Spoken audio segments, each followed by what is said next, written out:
the show rolling. Guess Nigel's off today. Hope he's all right, man.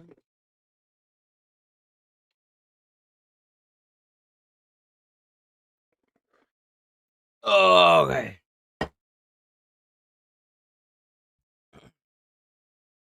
All right.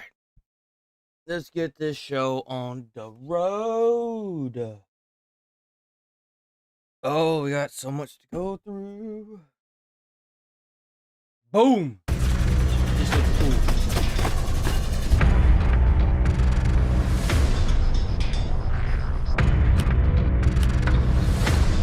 That looks really cool.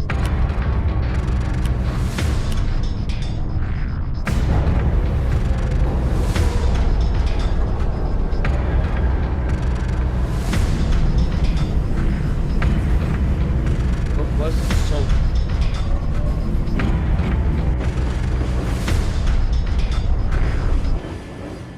I would imagine if you're a train junkie, this would be the best thing in the world.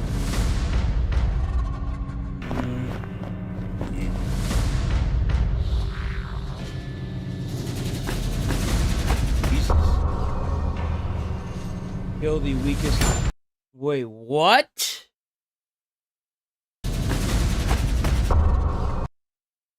Starvation. Hunger ripples throughout the train. Something drastic must be done to survive. Kill the weakest for meat. All passengers regain 40 hunger. 10% of passengers die. Jesus. Add any organic material into meals. All passengers regain 48 hunger. Remove a variety of organic resources. Search passengers for stashed food. All passengers regain 4,800. Greatly increases stress. Holy God. That looks crazy. That actually might be really fucking cool to play. Damn thing looks like a freaking centipede.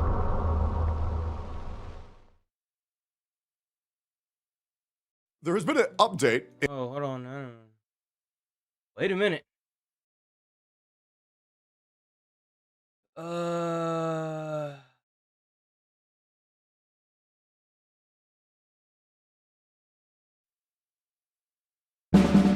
Man, I tell you what.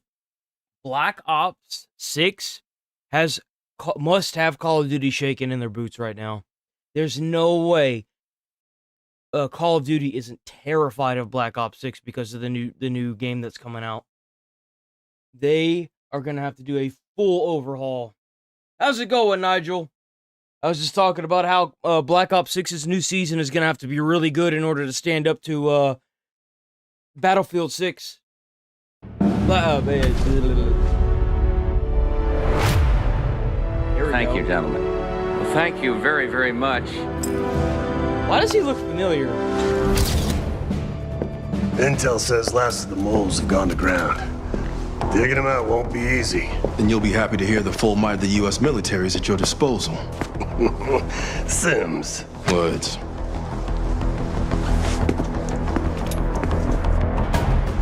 Holy shit. They're giving us the keys to the toy box? Look, they're trying to put tanks back into Call of Duty. They're trying to put tanks back in. Dude, they know they're cooked. They know they're fucking cooked. COD is panicking. They're crying right now from Battlefield 6 trailer. Think of it as a welcome home present. So, where do we start?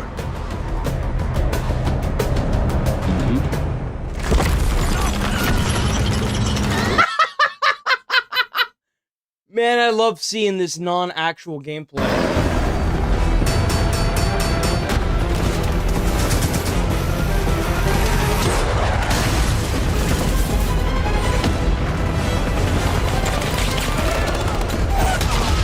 Damn. Hey, COD, let me give you some advice. When you release a game, release the full game. Stop doing everything in seasons.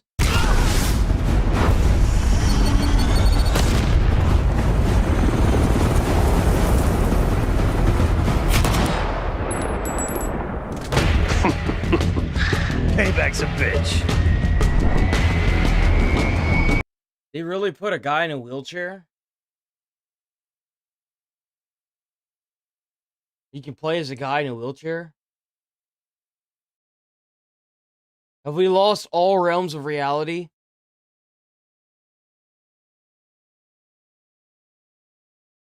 There's no way this is real.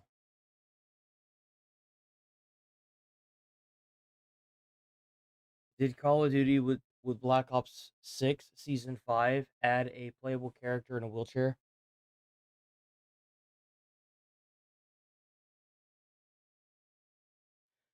This is the information part of this video.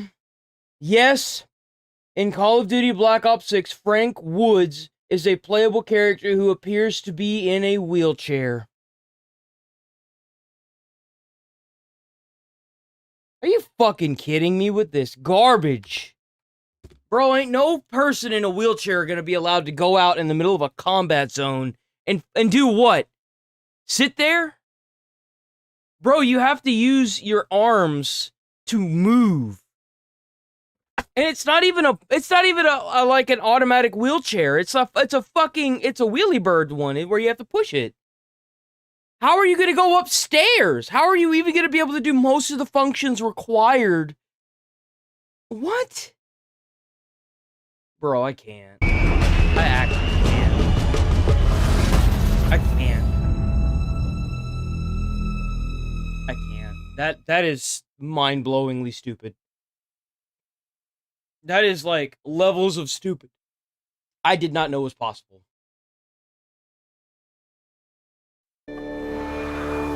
This game looks very childish, but I like the lighting that they've done in it so much that it kind of caught my eye. Whenever it launched, whenever the trailer for it was in E3. Not E3, I'm fucking stupid. State of Play. Jesus, man, that was a whole different era. I thought it looked really cute, and I thought the lighting and the environment looked really cool, so I was like, I'll react to it. I was hoping that they did something different with this trailer. I want to see more.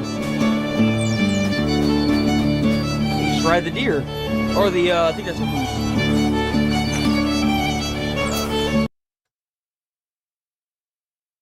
What's the difference between a deer and a moose?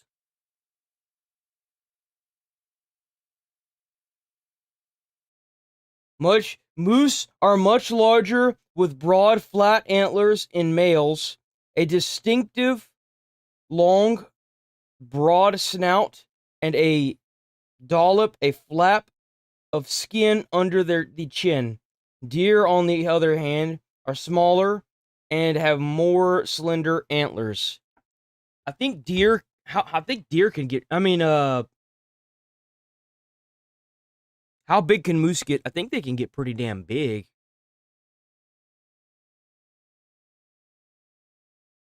How big can a moose get? 6'9". Can weigh up to 1,600 pounds. Damn thing can weigh over it. Almost. I think a ton is what, 2,000 pounds? How much is a ton?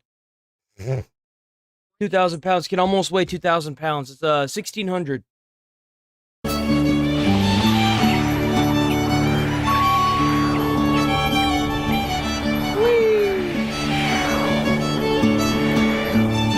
That backpack that he's wearing, the one that like inflates into like a little handball, it looks like a stress ball or like one of those needle things that you jab the needles into. Not the tomato, it looks, yeah, like.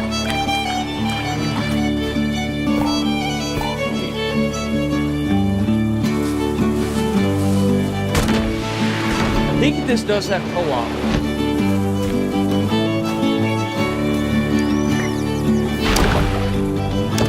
That's fun. Oh, it's puzzles.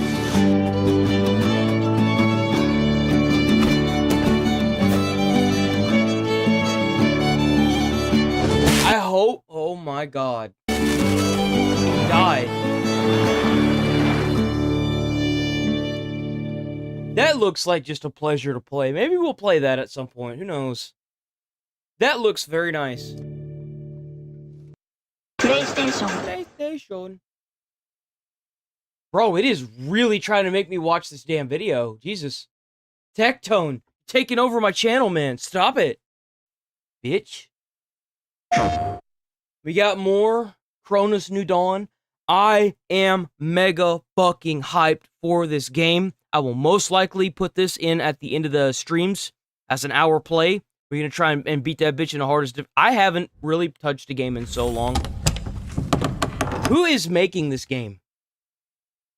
What company is making Cronus the New Dawn? Blobber Team. Is the company developed the game Cronus the New Dawn? The game is a science fiction horror title with a retro futuristic setting. I'm sorry if I'm reading this really weird. It's because whenever it got to set, it went down to the next thing, and then I lost my place. It features a time travel mechanic and a body horror elements. The game is stated for release this fall. So, it's a new team making this. I guess they got tired of trying to rely on Dead Space and decided to do their own thing. The bar is closed, but I don't think anyone will ask us to leave. Come, join me. What is all this? Magnificent. That kind of looks like he's got a Pip-Boy on his left arm. Don't you think? Our work is to save them, not admire. Do you play as a male or a female protagonist? Do you play as male or female in Cronus the New Dawn? Oh! So the protagonist is female. That's kind of crazy. Oh, funny, there's the studio.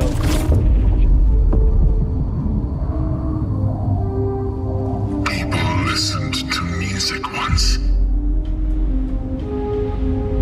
and told each other stories.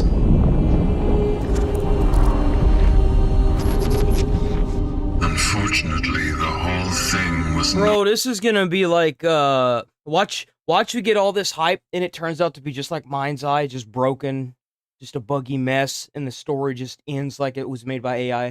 preserved. I would be so fucking angry. Bro, I would be so mad. This is I would be my so my angry. own part in saving them.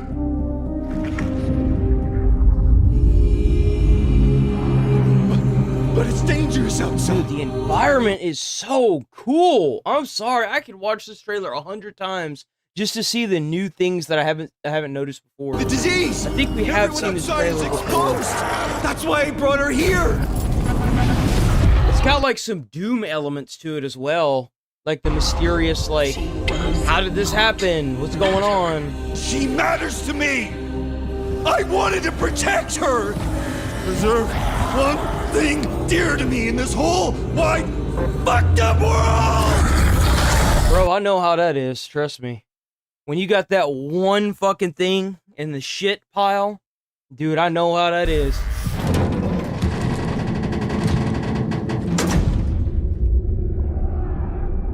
When can you value the time you've been given the most, if not here and now? It's a paradox. I like how they made the voice. Or an anomaly, rather. Some kind of experiment, right? This is solace.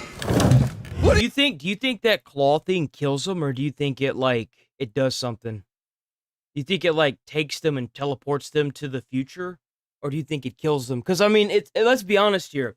I'm thinking what this character does is I'm gonna say the story right now. I'm gonna say it. I'm gonna say exactly what I think is happening, and I'm gonna play the game. And if I'm right, I'll want like 1,000 subs, like straight up.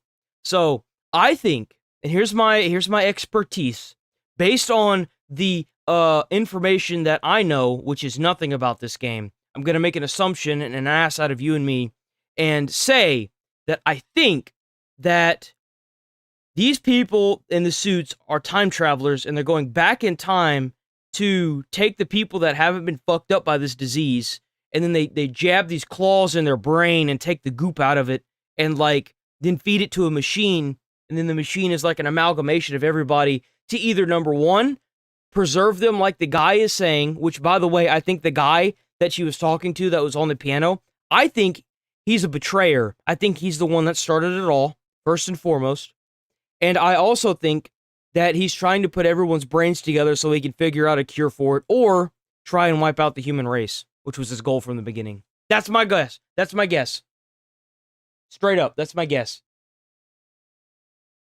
Or the guy in the suit is the one that like started, that is like the leader of the like bad peoples. That's my guess. But I think she's being betrayed, and I think she's actually killing people, not realizing. What are you doing? Preserving.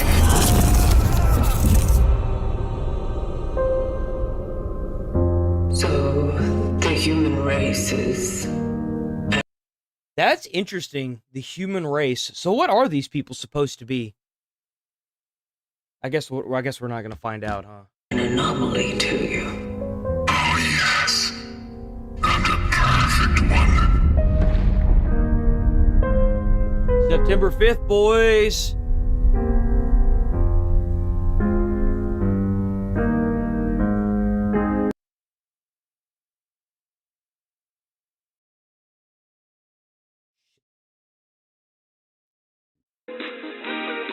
So this looked really interesting. I saw like the first 5 seconds of it, and I know nothing about this, so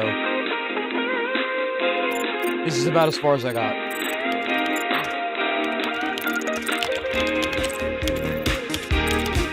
The music is booming. I like that. Oh, is this gonna be like another 4-player game? It's time for you to fulfill your destiny as part of the Indigo Initiative. Whoa. The world as you know it has vanished. Everyone is gone. We're all that's left. Together, we'll do what must be done. That's cool. We'll put the pieces back together and find anyone still out there. I love the direction that some of these games are going in. I love the whole, like, you gotta dig to find out aspect of it. This has been one of the main reasons why I always played BioShock. By the way, we have a BioShock update as well. If you've never played BioShock, I absolutely recommend at least the first 2.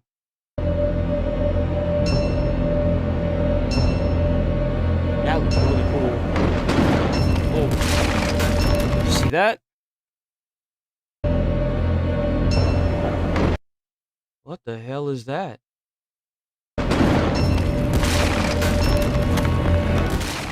Even if it kills us. It kind of sounds like Gladys from Portal. Is it the same company?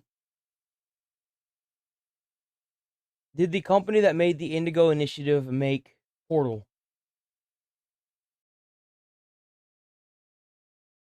No. Oh, I did not know that. I didn't know Portal was made by Valve. Valve is Steam. That's really cool. Okay, so we got some more Black Ops 6 goodies. Lots to look forward to in Reckoning. Off topic, a question, but I am falling out the application process, and I am conflicted with several questions. What the fuck? Like what?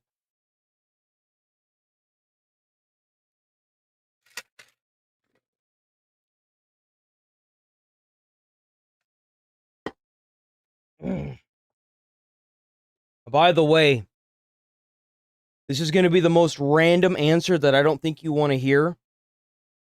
But if they ask you if you have social media, the answer to that question is always no. And the reason why I say that is because a lady filmed herself dancing inappropriately with the uniform. Don't do anything stupid with the uniform either. It went viral. She lost her job. She didn't make she didn't make the money back that she lost on it. There's a lot to look forward to in Reckoning. There's these 3 towers. It's a whole different type of gameplay experience. There are these personnel launchers. Oh, that's right. The new Zombies map is supposed to be kind of big. Got Aether elevators. There's a lot of new and interesting things going on top of wrapping up this story. Bro, I'm gonna be honest. I don't like the fact that the zombies maps have Easter eggs in them that, like, lead to bosses. I want the old school maps where you didn't have to sit here and stress about doing the bosses. I want it to go back to, like, Call of Duty was it like Black Ops 2 OG days, or like Transit, where you just ran around and you can collect, like, wonder weapons and stuff, and you didn't have to worry about summoning bosses or doing all this extra shit. And let me tell you why. It's because it's too fucking hard. They make the boss so fucking hard, it's damn near impossible to beat when you finally get the boss.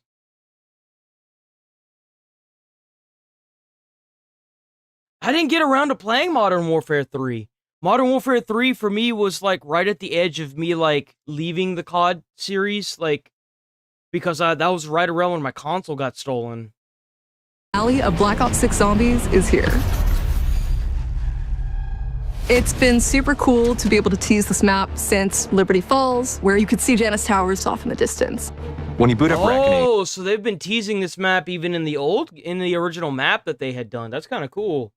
You find yourself in the reception area of the Project Janus headquarters. Things are on fire, things are exploding. Verticality is back, and we're introducing parachutes to a round-based map. It gives you a whole new dimension of freedom. Apart from that, we've also got low gravity. Deep in the sub-levels of Tower 2 is the particle accelerator room, and periodically, gravity in this room will shut off. It completely changes gameplay. You're floating and zombies are floating, so it's just really unexpected. And on top that's kind of a tough question, Jesse. Fuck. Couldn't. Sorry, I didn't even see that you had posted that. I mean, if you have the money, you should say, like, above, like, 100%, but if you don't have the money, you should just leave it at, like, 0, because well, at your own expense, though, that's rough. It's not that you're not willing, it's that you just don't have the money. There's a difference there. I would put it at 50. I'd put it at 50%, and if they ask you, if you actually get something back from them, and they ask you why it's at 50, then you just tell them you don't have any money.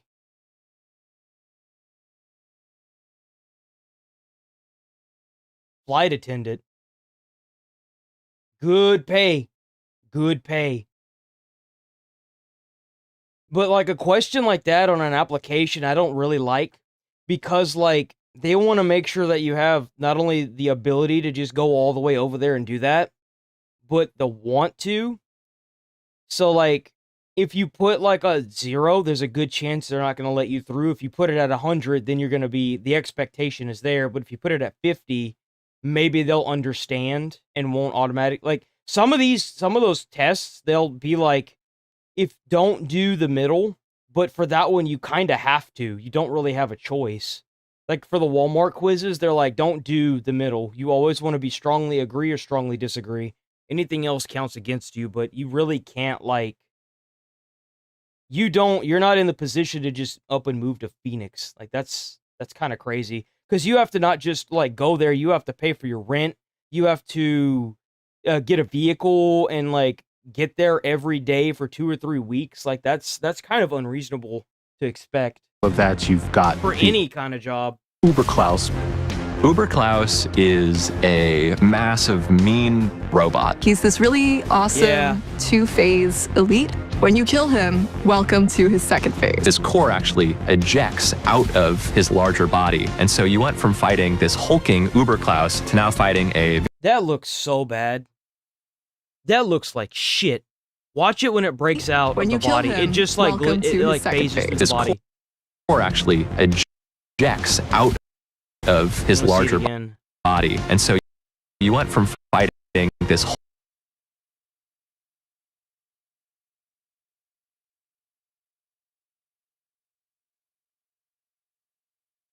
hulking... Look at that. Look at that. We're in 2025 and we're still doing stuff like this.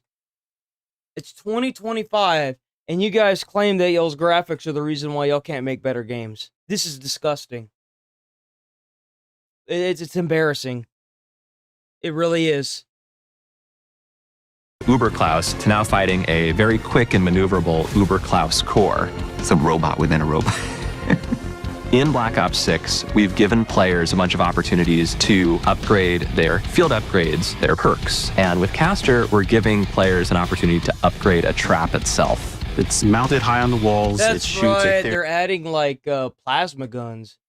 The other game that I thought was really good, and the only reason why I thought it was really good was because of how you could play it.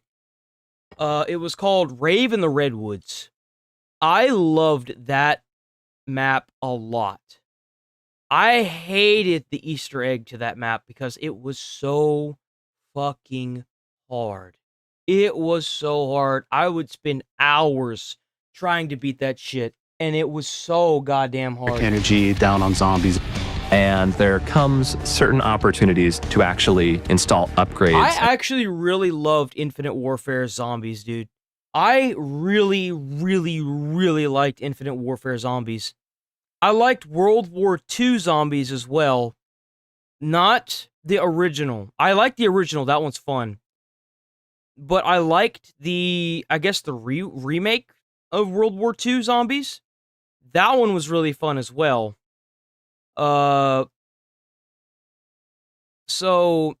I liked the idea that they went back to the Nazi zombies, because that's really what tied everything back for me.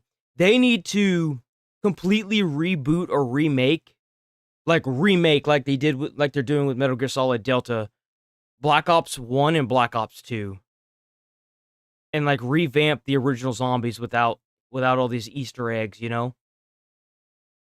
Completely change its behavior and make it way more effective, like a companion to your playstyle. Our new wonder weapon for this map is the Gorgafex. It starts out as a living organism that sort of evolves into an actual pistol-type weapon. You can also shoot... Man, that is nothing new. So we got No Man's Sky that can do the same thing. You also have High on Life, where aliens are actual guns. So, like, this is nothing new. Use how to upgrade your wonder weapon. And it has two cool possible upgrades. One of them triggers like a chain reaction of explosions. The other will burst a zombie into this sort of area of damaging radiation that will affect other zombies that go through it. Gorgafex is gross. What it lacks in beauty, it makes up for in power. I like the radiation. Fans are going to be really excited to see the conclusion to the storyline that we've been building up throughout Black Ops 6. Everything you've done. Yeah, if you're lucky enough to actually sit there and grind out the story for each one. Quest-wise, has led you to this moment. I want to talk about the main quest so bad right now, but I can't do that. With this being the last map, we're just excited to see it go out, and it'll really start to kind of set the stage for things to come. It's epic. I certainly hope they didn't try to use Spore as the reason for the zombie spread. That's been patented. There's a lot to do. There's a lot to uncover. It really is the big send-off. So, one more thing I want to hit on. I played Infinite Warfare because I saw it had the main actor who played as Jon Snow. And I was all about that shit, bro. I was like, oh yes, we are playing this, baby. Okay.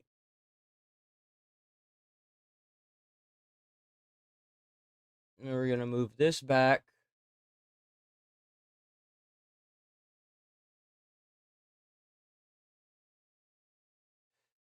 Okay. So we got one more trailer, and then somebody's going to talk about the new BioShock franchise. The plan for it. I was not a fan of BioShock 3. I really enjoyed BioShock 4. I mean, BioShock 1 and 2. I'm not mad, sis. I'm just deeply disappointed. This is Stalker 2 Exclusion Zone. We played Heart of Chernobyl on stream. I wish I had played it on console, but unfortunately I decided to go with PC because I'm an idiot. My people are getting desperate. Some of them go as far as trying to create their own medicine without proper ingredients. Is that a dragon? This game has dragons in it? Some of them go as far as trying to create their own medicine without... Jesus Christ, that's crazy looking. Holy crap, they really have monsters? Dude, like, I got so bored of Stalker 2 Heart of Chernobyl because there were so many of the same mobs. This is crazy. There's dragons in this one? I really appreciate it whenever a game has more than, like, 5 different monsters or, like, enemies. I want a diverse palette. Give me a diverse palette. Proper ingredients and expertise. I think that's also another reason why the Souls-like genres are doing so well, is you can be, you know, slaying, like, 30 mobs in an area. That's an overestimate, but let's be honest here. And then you get to a new area and you get, like, one tapped, and you're just like, "Oh, that's a new mob. I've never seen that before." And then someone find out it's an elite. It's going to be on your conscience. Planewalker. Mr. Gray, I must apologize for subjecting you to this rather unfortunate family squabble. What you just witnessed was one of many telepathic conversations I had with Milena. My sister is very real, I can assure you. Sometimes too real for my taste. Now, let's see.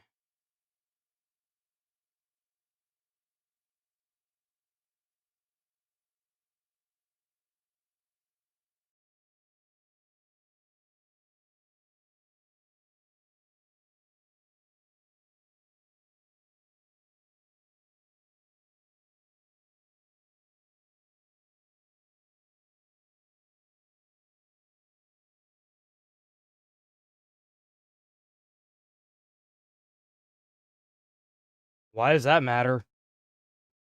I mean, it's confusing, but, like, what does that got to do? Talk about why you came to see me, Planewalker. Before you get the lay of the land, so to speak, please don't involve yourself in situations... You know the best part about AI checking?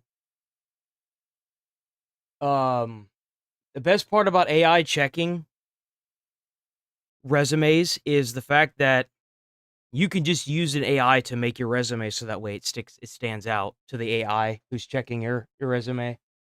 Just use your phone. Use the Google artificial intelligence, or like use the Grok on your phone. So that you understand. Not the Grok, I think ours is called something else. What is mine called?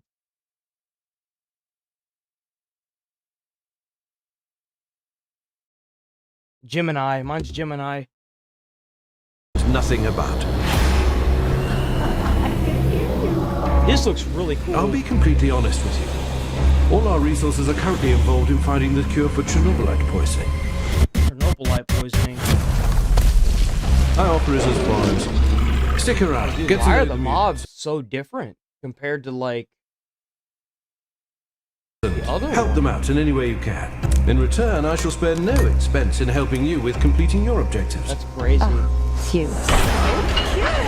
We mutants share a unique and profound bond with Chernobylite. Become a worthy ally. This bond can yet prove helpful to you, Mr. Gray. What the hell is that? That is crazy.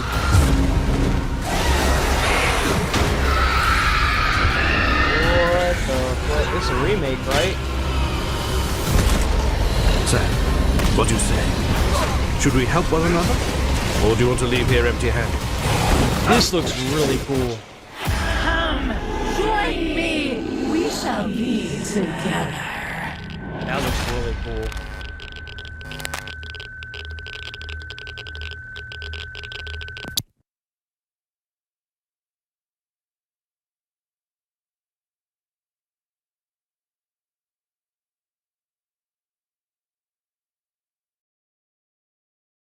Okay. Now, like I said before, I wasn't a fan of BioShock 3, but I love the first two. I really like the What's up, second everybody? one. Max here with your Daily Fix. Coming up, some new reports have surfaced about the state of BioShock 4's development. Larry and... Actually, I kind of wonder. Hold on. Let me see if I can find an article.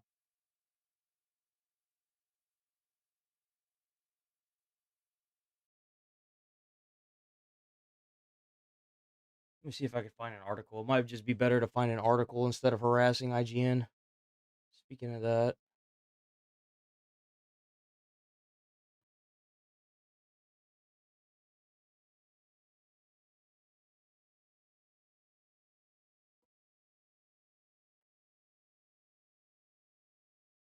The hell is PlayStation Grenade? No. Not PlayStation. That's weird.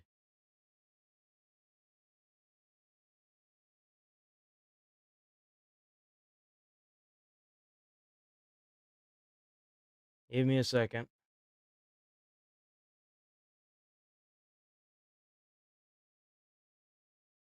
Oh, that was 28 minutes ago. That's kind of crazy. Okay, let's see.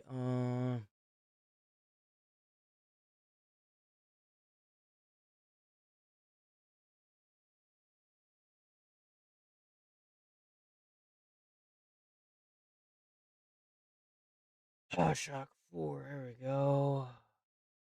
See if we can find.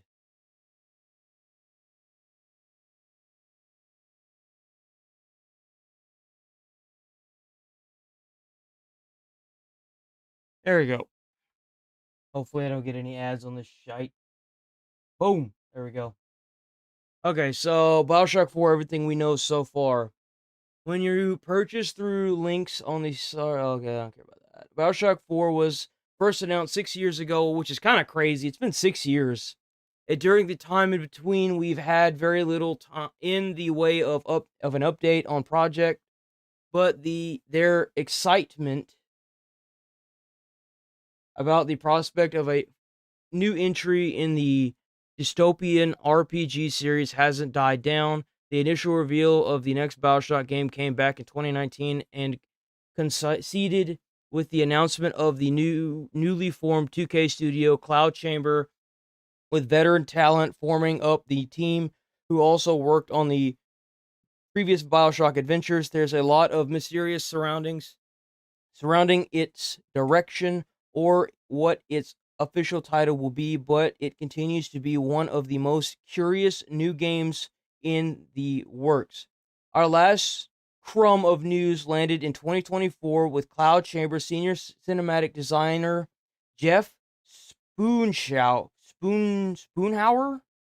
talking to LinkedIn to say Bioshock team at 2K Cloud Chamber is ramping up. Job openings for more positions came to expand the development team, but we've yet to hear more since. And with a Bioshock like FPS also in the works, with Judd's, which is spearheaded by Irrational Games developers, including Bioshock creator Kevin Levin. What a name. Ken Levin. There's certainly some appetite for a new Bioshock experience.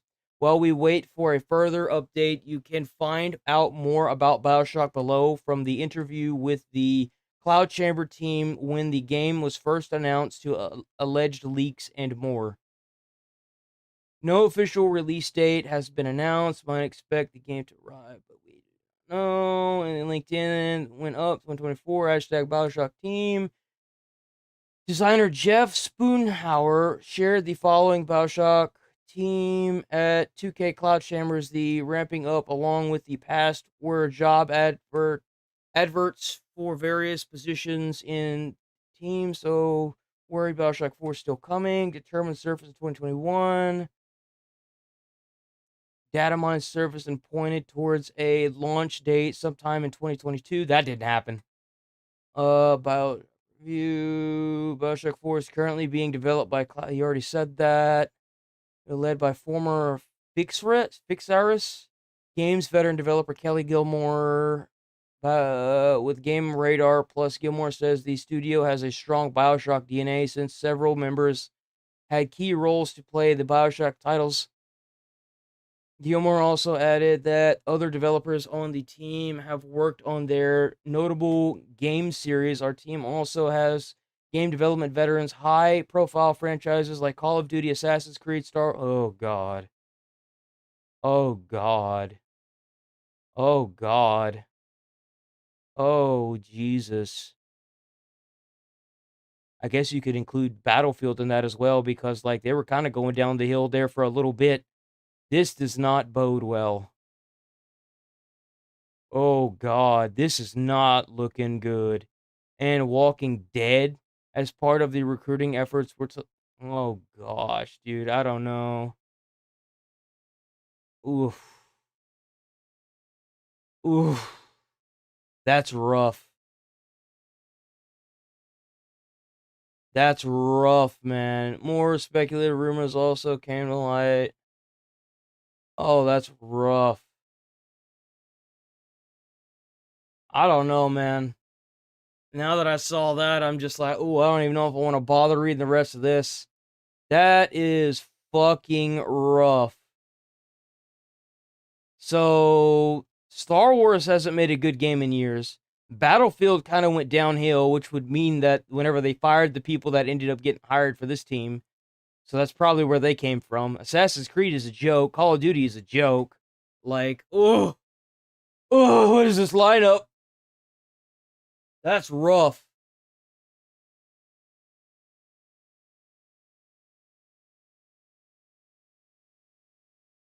We got the first Descendant. I found this while I was cruising.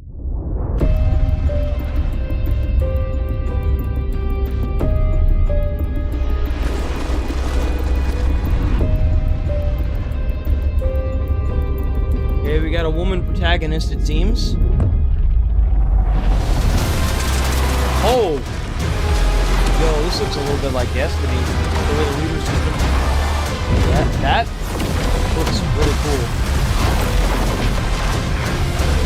Yo, what is this? Like a mob-based system? Is this like wave-based? The map looks interesting. It looks kind of barren, but it looks interesting. Oh.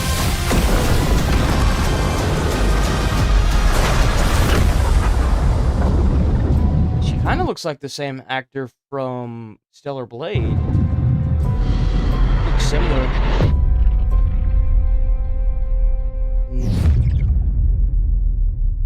The first Descendant. Interesting. What is this? A single player? Is the first Descendant single player or multiplayer? It's primarily a co-op multiplayer game. That's unfortunate. Looked like it might have been good.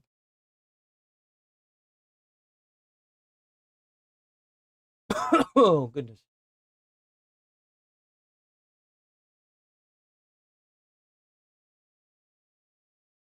So, it kind of amazes me. You see a bunch of retards tried canceling Markiplier? People are really... It kind of amazes me how they keep trying to do this to people. It really does. It really amazes me that people are trying to dig stuff up that happened like 5 years ago and use it against these content creators to like bury them. Because like what was acceptable like 5 or 6 years ago probably won't be acceptable like in a later date. So you really have to be careful with like how you plant your seeds to grow your YouTube tree.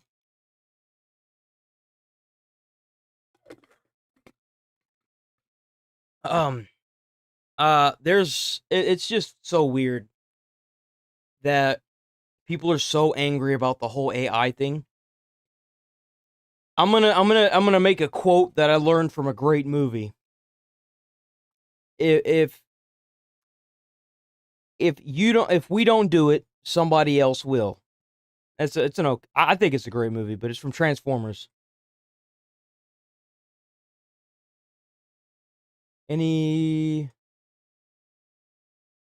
I don't know. Mad at Markiplier for something about AI. Context. He used ChatGPT. No, I don't know what's going on with Morphed again.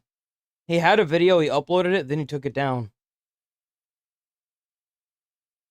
For something about AI. Context. He used ChatGPT once and is now getting cancelled. Let me give some advice to Markiplier. I know he's never going to see this. But if you're getting canceled for something you did,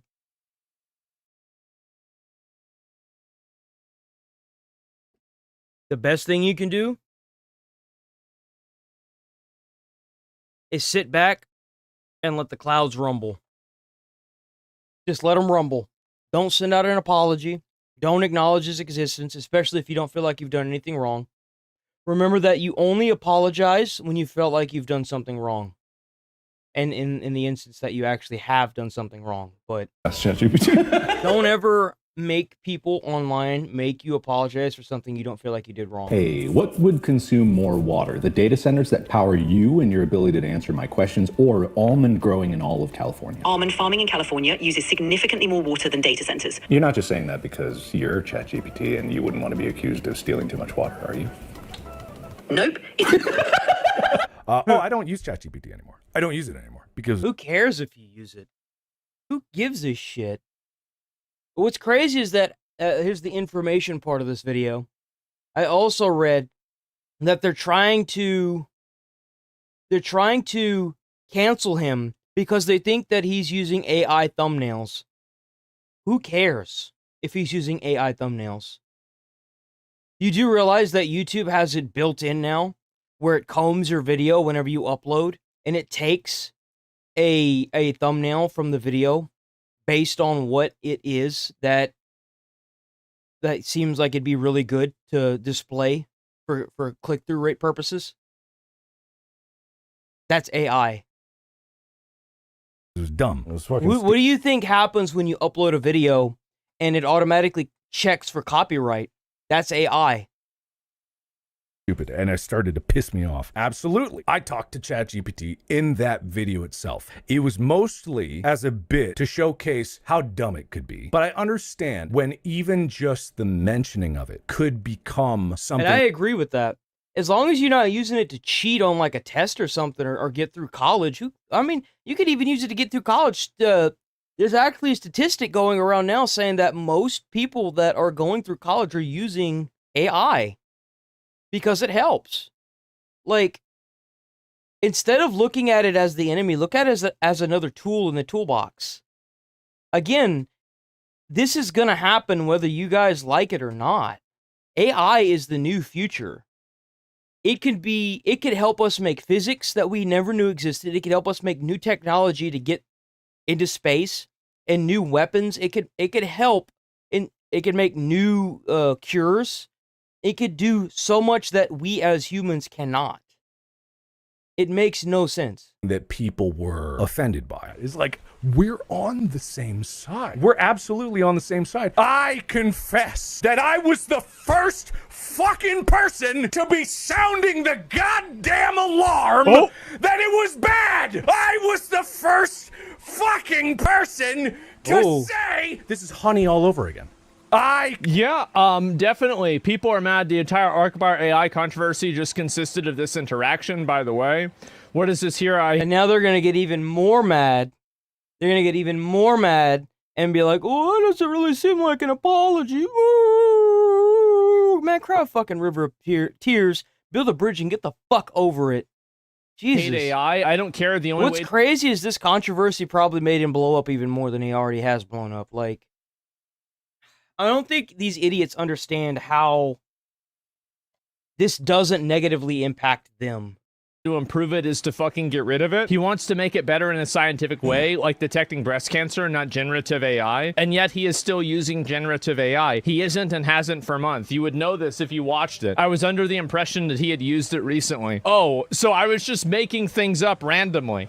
So, like, I can't stand this when people, like, they watch something and they automatically come to this assumption, and then they go onto their little fucking Reddit posts and then they make posts about it, not knowing a goddamn thing about what the hell they're talking about. Unless you're editing Mark's videos, you don't know what he's doing to edit his videos. For all you know, you could be putting that shit into an AI editing machine and then that's how it spits out the video. For all you know, AI's been around for like 10 years and they've been using it to make videos for YouTube. You don't know. There are tons of uses of AI that don't put furry artists out of a job. Generative AI for artistic means is not the only type of AI that's ever been invented. Why are people... Grok 4, the Elon Musk AI that he had made. That thing is supposed to be able to make new technology within the next 6 months. It's supposed to give us new physics. It's supposed to be the smartest AI system in the world. Able to, like, burn through a book in, like, an hour. Like, you can't sit here and try to cancel all AI because of some fucking, like Asmon said, because of some fucking furry artists that are bitching and complaining that the AI makes it better and free. Like, people so against AI, this is the Industrial Revolution 2.0. A lot of people that are artists are against AI because it puts their jobs at risk. People getting mad at Markiplier because of AI. Again, this is another example of teenagers on the internet that are getting mad about things that they don't really get. See, I feel like a lot of these big content creators, most of their audience is catered towards these teens and these kids. The minute that, and I hate to say this, but I do think that ID verification is going to be the new wave of the internet. You're going to have to ID verify to get on anything. And if you're not 18, it's not going to be your place. You're not going to be able, like, a lot of these content creators are going to probably lose a lot of people because most of their core audience is kids. I'm not part of that portion. So, like, it's going to be good and bad news for a lot of people. AI is used for all types This is what happens when you cater to a bunch of kids. You get childlike behavior. That's what you get. Medical advancements and medical detection and stuff like that. Nobody's complaining about that because people don't even know about it. It's a lot more salacious and interesting to talk about AI generating an anime girl with big boobs, but that's not really the only use case for AI. Like, let's be fucking honest, right? AI has so many applications. It could be used for medical. It could be used for industrial. It could be used to, it could be used for teaching. There's talk that there might be AI teachers at some point. There's so much that can be done with AI instead of just doing it for the whole, like, porn aspect of it. There's so much that can be done. Like, you have no idea the capabilities of this. I'm gonna call it a machine because I don't know what else to call it this machine's capabilities until we fully, like, utilize them to the best of our abilities, and then it can take us the rest of the way there. Because, I mean, let's be honest, even if there was another Albert Einstein, even if there was another Thomas Edison, we would never know it because our society puts down people so harshly that have skills in these fields, and not only does it put them down so harshly, it makes it almost impossible to get in these fields. Like, you do realize that I'm fairly certain Albert Einstein couldn't even do basic. Could Albert Einstein do basic math?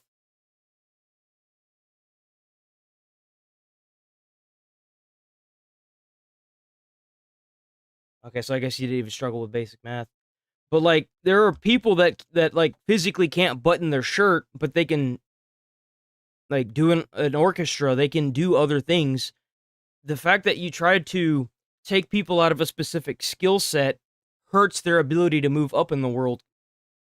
It destroys all ability to climb up a ladder that you know you belong on. Stay with us. What's this? K-pop has claimed another one. Yeah. I've seen this on Twitter. Oh my god, that's AI. Jesus Christ. Yeah, that's Asmon's face. That is fucking cursed. It's on Twitter, absolutely. That's awful.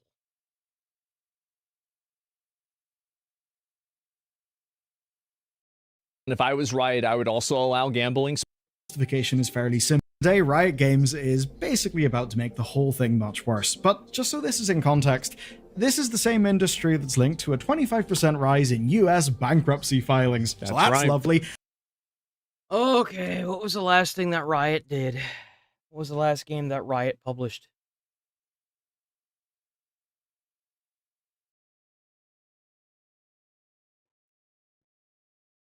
League of Legends.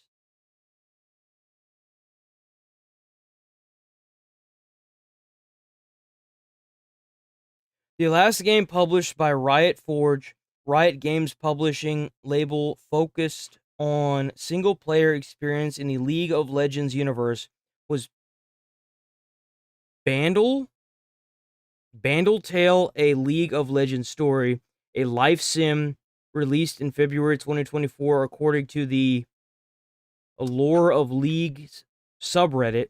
This also marked the end of Riot Forge's operations. So they cooked themselves. And young men in low-income regions are the hardest hit population group. So with that in mind, now we get to talk about how the biggest name in esports has just opened the goddamn floodgates. In short, Riot Games is allowing betting sponsors into League of Legends and into Valorant. Oh, shit. Why? So I know why. I'm going to explain why. So it is kind of ridiculous that we have what is essentially gambling with loot boxes and loot crates and spin the wheel games on these games to get like good loot or skins or whatever. It is disgusting. It's gambling. The fact that the US or the EU or anybody for that matter, United Kingdom, hasn't passed legislation to ban, I think some of them have, the loot boxes and call it for what it is, which is online gambling, is beyond me. And the reason why it's a problem, and it might actually get solved really quickly if they add ID verification to everything. I hate to say it, but I think that that's going to be the new way of the future. Everything's going to be ID verified. You're not going to be able to go on a site without ID verification. It's going to completely eliminate kids from getting into games and stuff. So the thing that I can see happening with this is once the kids are off the internet, the online gambling is just going to be dead because adults already have a general idea that gambling is bad. Now, you're going to have the generation that kind of was in the whole loot box thing, but if they pass legislation to ban these loot boxes, you're going to see a lot of multiplayer games transition from multiplayer to like single player, or they're going to die out altogether. They will either change hands with CEOs to somebody that's going to be more of a single player aspect, or they're just going to die out altogether and shut up doors. Straight up. That's really what's going to happen here. Tolerant. And by making this move, they give everyone... And the reason why is because this online gambling, there's a reason why you have to be a certain age to go into a bar to gamble, or into a casino. It's because gambling is severely addictive to children. It is severely addictive. And it pretty much fucks their brain up for the larger part. I mean, let's see. Why is it that gambling is illegal for minors? Let's see. Gambling is illegal for minors primarily because of their underdeveloped decision-making abilities and the high risk of developing gambling addiction. Minors are more vulnerable to the negative consequences of gambling, including social problems, academic decline, and mental health issues. So that could also be a reason why we've got super low rates in school as well. I mean, it's also because they're fucking stupid, but I mean, it's a sports league. Just don't worry, we're not going to watch this whole video, so don't. To follow. Basically, these companies know exactly who they are reaching, and now they have a direct pipeline. Here's the change: sports betting sponsorships are coming to pro teams in North America, Europe, and the Middle East. So now they're putting ads on these games for betting. Like sports betting and betting in general. It's just so disgusting and manipulative. First considered this in December 2024, but now the president, John Needham, has published this lovely It's blog because they're hurting for money. Post. What happened is that the culture has changed. Yes. And culturally, what's happened ever since 8 or 7 years ago when sports betting was legalized in America is that betting has become increasingly more normalized, and the inclusion of betting into everyday life has been almost totally seamless. I mean, like, think about how many ads you have to sit through for gambling. Like, how many gambling ads you have to sit through on YouTube alone for games. Mostly games. They're mostly online games now. It's more efficient to make an online gambling site and take people's money than it is to set up shop and give people money every now and then at a business. It just like, if you're watching sports, apparently, you're constantly getting fed ads for DraftKings. Yep. If you're watching any sort of competitive activity, there's some form of betting and gambling that's happening on this. It is massive. It is a gigantic fucking industry. It is. And I would... It's only gotten bigger the more laws have laxed on it. Assume that probably trillions of dollars are wagered every single year on sports betting because of it. No one cares if every kid is an addict. Well, like, and that's the thing, is that kids watch sports. Like, I don't think that Riot is really a unique evil for this. Like, if the NBA does it, why are we getting mad at Riot when the NBA does it? Exactly. I mean, that's my opinion. The only problem is that Riot makes it more accessible for kids. That's the problem. That's the problem. Like all these games like Counter-Strike. I don't think Call of Duty has a loot system. I'm fairly certain Overwatch does. Not Overwatch. Fuck. Is that one game where it has the trios and the duos or whatever? I can't think of the name of it right now, but that game has it. Like loot boxes need to go bye-bye. And why they're doing it, plus how they plan to minimize risk. Now, you might be wondering, why now? And their justification is fairly simple. They say the teams have been asking for gambling sponsors for years. Obvious. Yep. There it is. Just real quick. More examples of blue chip brands being an unstable form of sponsorship. If esports and pro gaming wants to rely on outside money, they should embrace porn, gambling, and alcohol sponsors. My God, this is over a month before Riot God damn made it, this Asmon. announcement. God damn it, Asmon. Everybody knew it. Damn it, It was Asmon. obvious. Obviously, Thank you, by the way, because for the it's a link. lot of money. Appreciate and it. audiences are already gambling. And here's the scale. League and Valorant generate 10.7 billion in gambling. But there is a problem. That's a lot of And money. that problem is that 70% Oh my of those God. bets are happening in unregulated bookies. And the unregulated part is what bothers Riot. Now, they say it's unsafe because people may lose money because Yes. these sites can be unscrupulous. And that absolutely is a risk. Of course, the other side is... No, it's bullshit. They're just doing it so the companies and the teams can still make money, because the teams aren't making money. Esports teams are shutting down all over the place. Dude, that's not just an esports problem. That is a gaming problem altogether. That's what happens whenever you keep copying and pasting the same damn game over again. I don't know how. Well, unless you're Nintendo, apparently it works.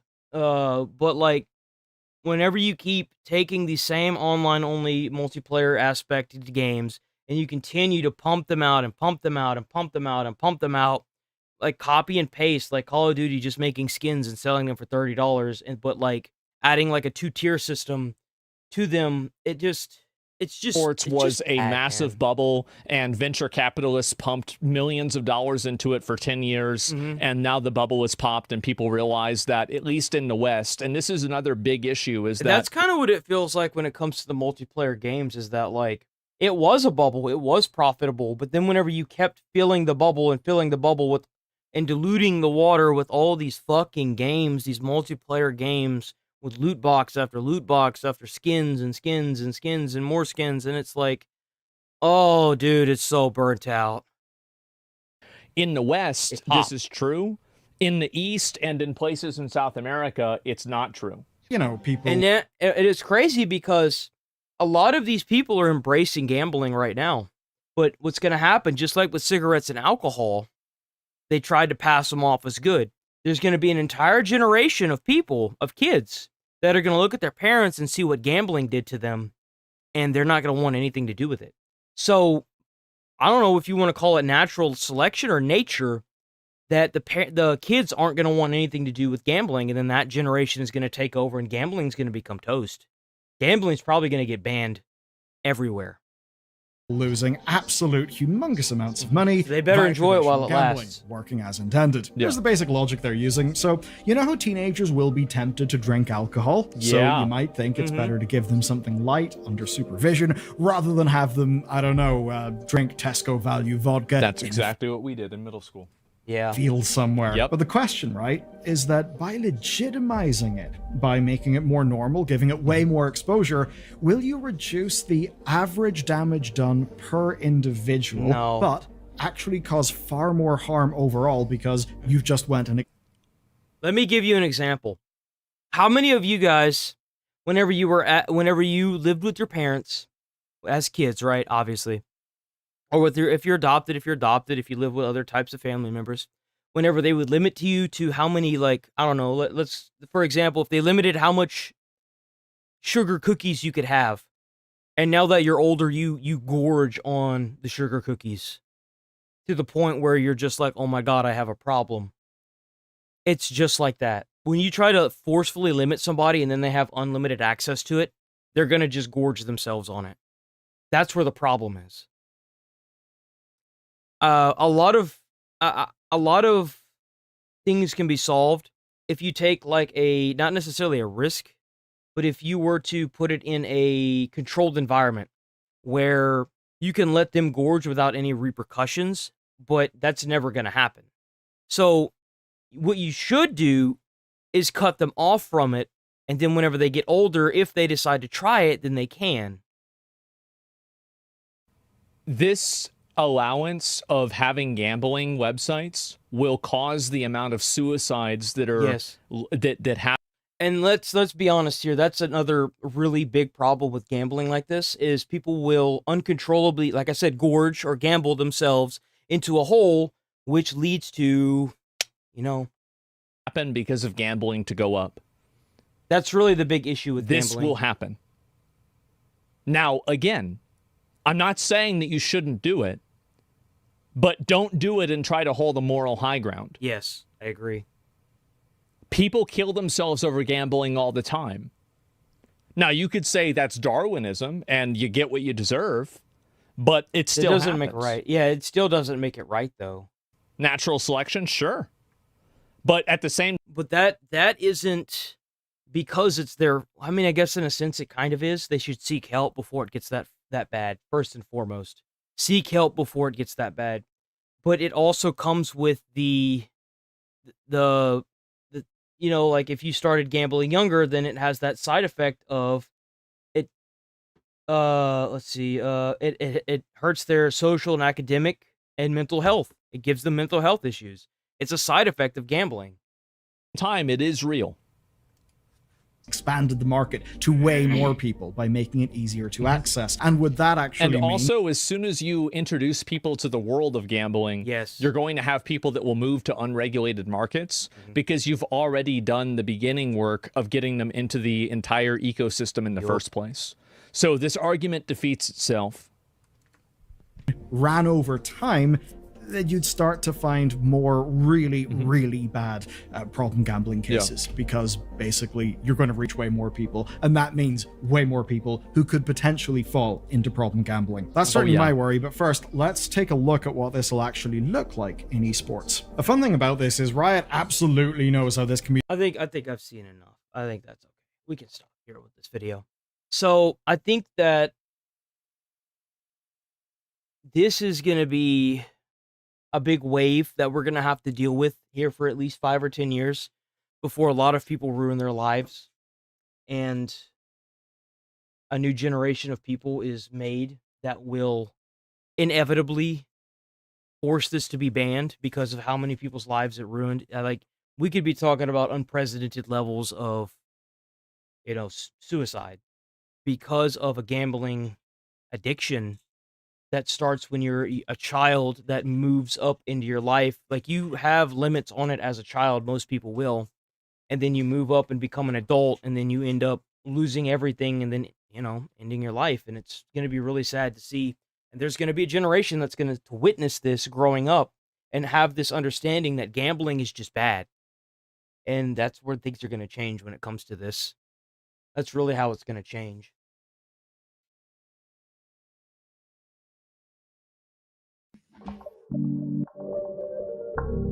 22 hours ago. We got Legal Mindset, boys. Esquire. Infamous hot Houthi pirate dubbed Timothy Chalamet is thinking about suing Ethan Klein. That's right, suing him for calling him a terrorist. We're going to get into that today. I mean, that's interesting. On the Legal Mindset, where we teach you to be your own judge. I'm Andrew Esquire, American attorney, and this is a Fast Facts premiere, giving the quick and dirty version of the latest in legal news. And I do apologize. I've been a little bit absent. This is my birthday weekend, so I am quite enjoying it. But I'm glad to bring this one here because this is a hilarious one. Happy birthday, Legal Mindset! For you guys tonight. So some of you may or may not know who this guy is, who Tim Houthi is. Of course, that's slang for this guy. This guy is... Oh, it's the guy that went on... Okay, so it's the guy that went on Hassan Piker's podcast that was the terrorist guy. It's him. Okay. By the name Rashid Al-Haddad, a.k.a. Tim Houthi. Chalamet for his... Well, allegedly, he's a terrorist. Allegedly. Obviously, to Timothy Chalamet from the movie Dune. And he became famous for really getting circulated in social media as the quote-unquote hot Houthi pirate and for being brought on stream with one Hassan Piker, which had almost no ramifications at all from Twitch. So Hassan Piker. Now, I'm going to keep saying allegedly a terrorist because I don't want him to sue me either. But Hassan has gotten a lot of hate for allowing this person. They have advocated for his ban for so long because of this guy. Asmon brings him up constantly.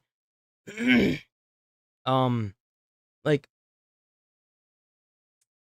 if he actually isn't a terrorist, I don't think that anyone should be calling him a terrorist.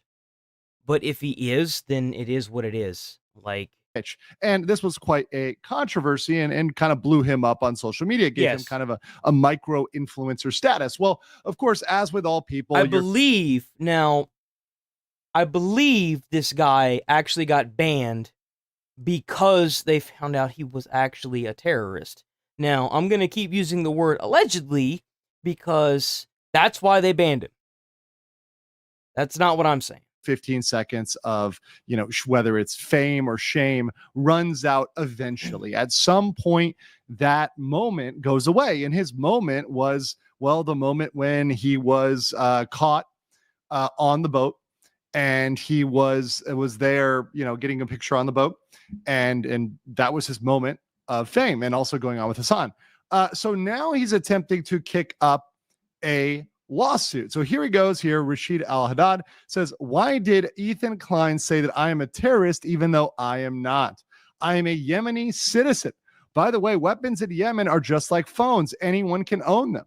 I want to file a lawsuit against Ethan Klein. So we're going to examine this. Does he have a case? Does he not have a case? Especially in U.S. courts, because I'm going to assume here that he'd be suing Ethan Klein in a... Oh, so he got his Twitter back.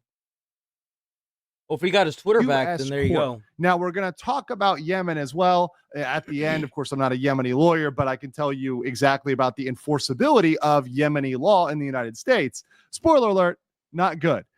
So we're going to get into it with the analysis. So the first thing you're going to look at is what would be suing for? Well, defamation. Yeah. And a lot of people on the internet do call other people a terrorist. Now, that is not a word in and of itself per se that is automatically defamatory. It's not one of those words. Well, I think, and I'm sure he's going to touch base on this, I'm fairly certain that because it made him, it gave him a reputation,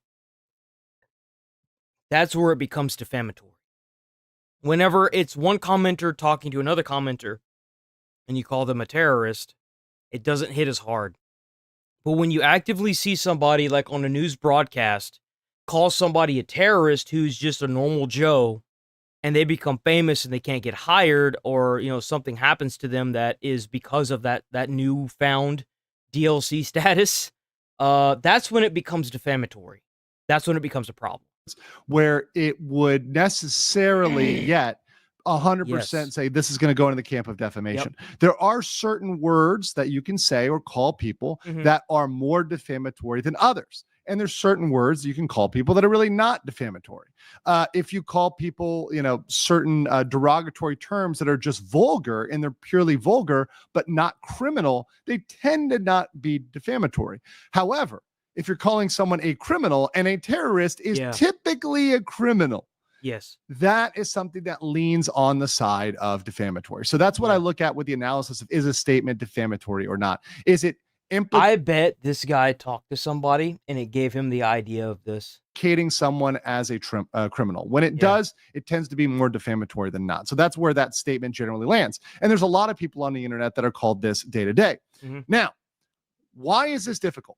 Well, the standard under New York Times versus Sullivan is malicious, because this guy is undoubtedly a public figure. He puts himself out there on social media. He's very active on social media. He went on a top streamers, stream. So he is a public figure. He's not a private person. So you would be. That's where the defamatory comes in, is whenever you have an actual personality that you're trying to portray online. Kind of like Johnny Depp, how he sued for defamation and he won because of Andrew Heard doing her crap, Andrew Heard, that ain't right. What was the name of the girl that Johnny Depp sued for defamation?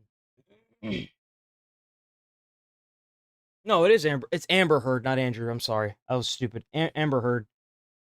Examined under New York Times versus Sullivan.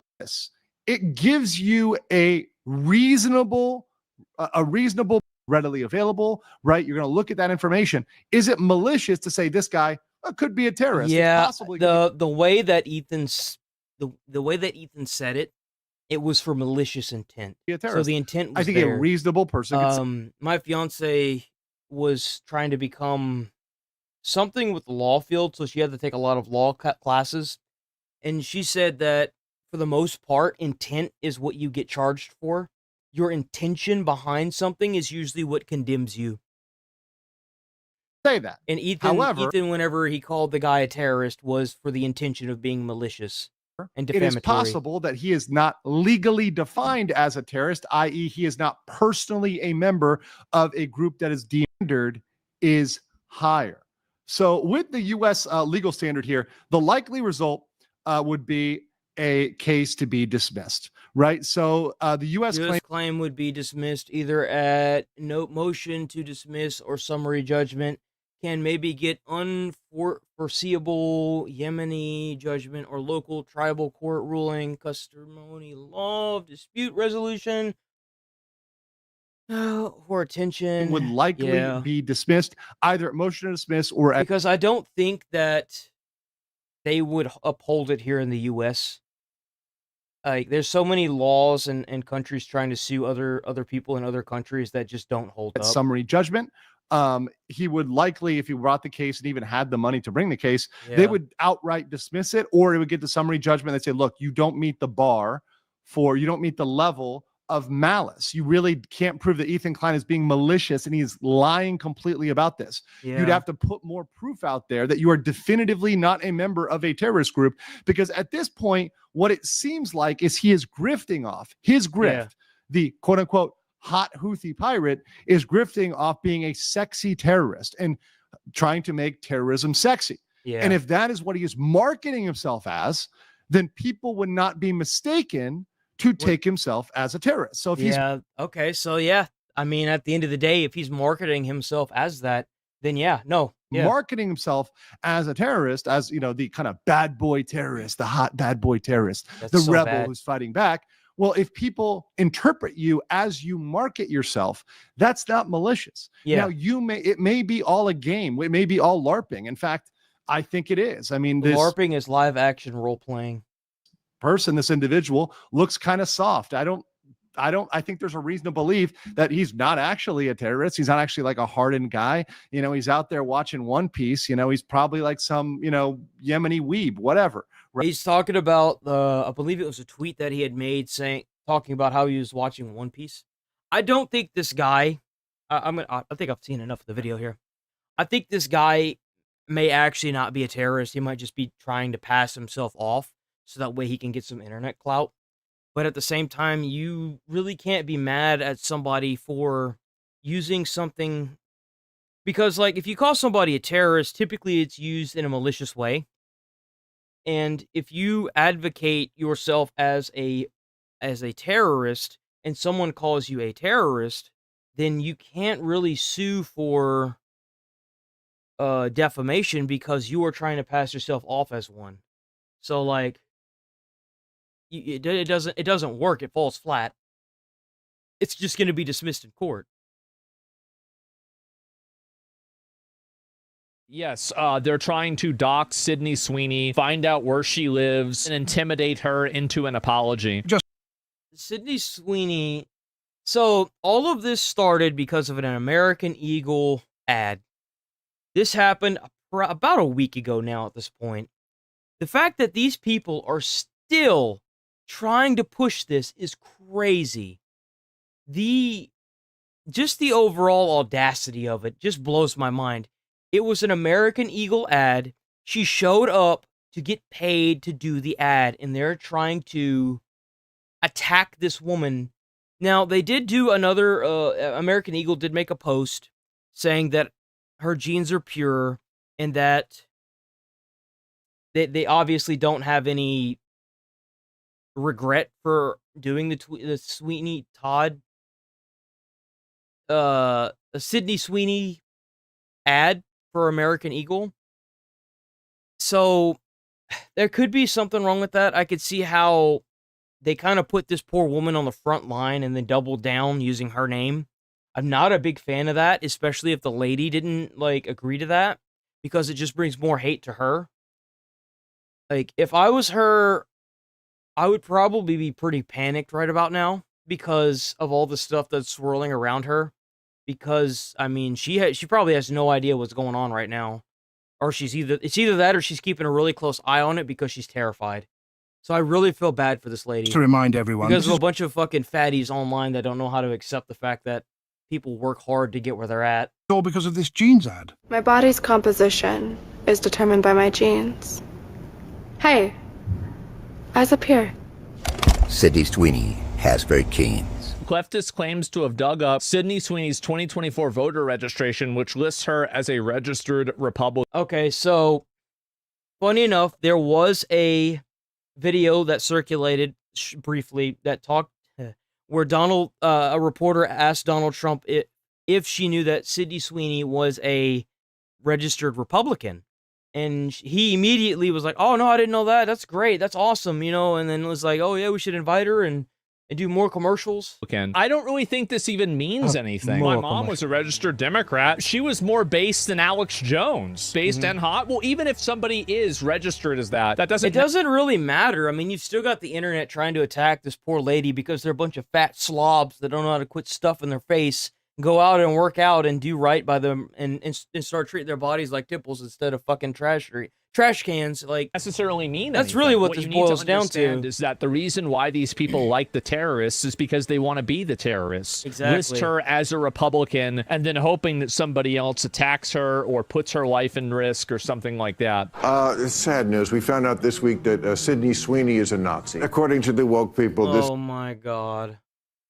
Jesus. means that she's a white supremacist. I also think it's pretty funny that all the online social justice girls are like, it's racist. There's no such thing as good genes. Right, and then you go on Tinder and swipe left on every bald guy. Right? Completely fucking base, bro. Fucking hit the nail on the head. It's like, dude, how are you gonna sit here and complain about that, but every guy that would walk up to you, you would do the same fucking thing to? Like, get the fuck out of here. Like, it blows my mind that these fat slobs, they sit here and then they fucking complain and bitch about there's not enough fat people in ads, and it's like, dude, being fat isn't a statement. It's a fucking it's a health crisis. Fucking lose weight. Seriously. It's just ridiculous. We should come up with a plan that, like, you have to run a certain amount of you have to, like, start burning a certain amount of weight every day. Like, they have to, like, watch you run and stuff to make sure you lose weight. And if you don't lose weight, you go to jail. So that way they can, like, give you your 2 meals a day and you can starve it off. Like, this is just crazy, man. Wow, yes! You've got these girls instead of getting online and complaining, maybe you should use that time to, like, go and work out. Around talking about, oh, well, I'm not going to date a guy that's under this height. Why would these people care about American Eagle ads? They only make pants up to size 20. Maybe that's why. Even fit in them. There you go.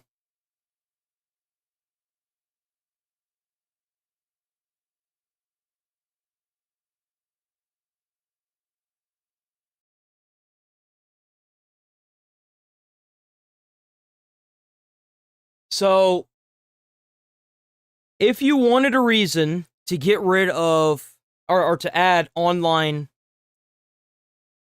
if you wanted a reason to add online ID checks for every site, this is your reason right here. This woman just turned 18, freshly 18. Please don't tell my mom. My 18th birthday, exclusive shots at 12:01 a.m. Only available for 24 hours. She made $1 million off of this. And you know what? It's because, I mean, it's great for her. Happy she made the $1 million. It's her body. She can do what she wants with it. But where did she get the idea to do this? Where did Was she groomed into doing this by adults that were talking to her on the sites? Like, how did she get the idea to do this? That's kind of where this boils down to. That happened, I guess, last night, and everybody is very unhappy about this. They're angry, they're upset. This is something that's been going on now for years on OnlyFans. Girls do this all the time, but I think now, like, Little Tay, well, let me just go ahead. I'll take a step back and just explain what's happening, right? But this is fucking disgusting. Let me go ahead and explain what's happening. So, and let me pull it up. Little Tay, there it is. Little Tay, bro. Oh my. Oh, God, Little Tay, there's already Little Tay leaks. That's bad. What the fuck? All right. See, you have to realize that whenever you post something online and you're like, oh, it's only around for 24 hours, you do realize that after you take that stuff down, it's eternal. It doesn't just go away. It's going to stay up. People are going to screenshot it. They're going to, like, download a video downloader on, like, the Play Store or on Apple, whatever the hell Apple uses. And they're just going to download the images, and then they're going to leak them to the world. Like, that is how the internet works. All right. So already, yes, Jesus, man. Already And the so, second highest search is Little Tay leaks. Anyway, Little Tay, I don't even remember how this girl got famous. Is it from, like, what is this? Like, fucking, I'm trying to think. What's it called? Not Mr. Phil. Dr. Phil. Was it from Dr. Phil? I don't remember at all. From TikToks? I have no idea. And She so got famous from I see. So she got famous from showcasing her luxurious lifestyle on social media. That's how she got famous. Which, again, shouldn't be a thing because you shouldn't be able to get online whenever you're young like that. Anyway, Little Tay, let me see if I can see, if you could make it to where you can't make it a count unless you're 18 or older, you would get rid of also not only stuff like this happening, you would also get rid of these parents that have all these kids and then end up abusing them. Like what happened with, hold on. What was the name of the mother who got arrested for abusing her children?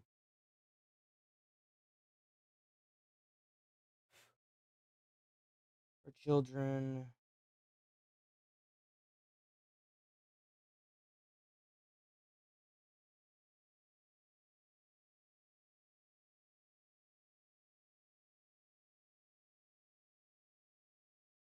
Ruby Frank. That's what happened with Ruby Frank. I mean, there's been a lot of content creators that have done this, and it's disgusting. I did. Oh, I did. Jesus Christ. Let me just, I don't even know what this is going to be. I'm just going to block this person. I don't even know what the message they're, oh my God.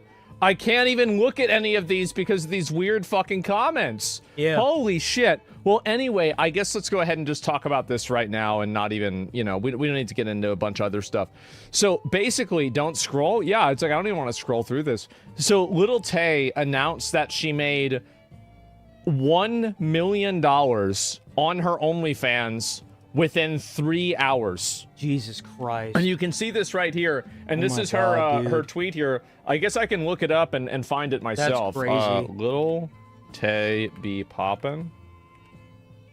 Jesus Christ. Okay. Oh my God. Look, there's more leaks. OF, where too. is it? Oh my. I want to make sure I got it here. That is crazy, dude. It's a fan account? Okay, all right. So is this it? Yeah, this is it. Youngest girl on OnlyFans. Freshly 18. So that anyway, is absolutely disgusting to be putting on. This is her tweet. She posted this yesterday. And this is actually, well, this is originally what she said. She said, freshly 18, please don't tell my mom. My 18th birthday exclusive shot at 12:01 a.m. Only available for 24 hours. Come and see me in my birthday suits. Replying to all DMs. So that's right, guys. That's so disgusting. Oh boy, don't tell my mom. Yeah, I'd rather tell. I can't. I mean, honestly, this isn't illegal. It's just weird, right? I was gonna say I'd rather tell the FBI. It should be illegal, but the fact is that it's not really. And like, I know that they're not gonna make it illegal. I mean, she is 18. regardless of what time she turned 18, she's still 18. She can do what she wants when she wants. And if she wants to do this, she should know that, I mean, obviously there are repercussions to this. Like, now that she's done this, she'll never be able to get a job. No, like, you'd be surprised at how many people wouldn't be willing to hire her. But, I mean, the fact that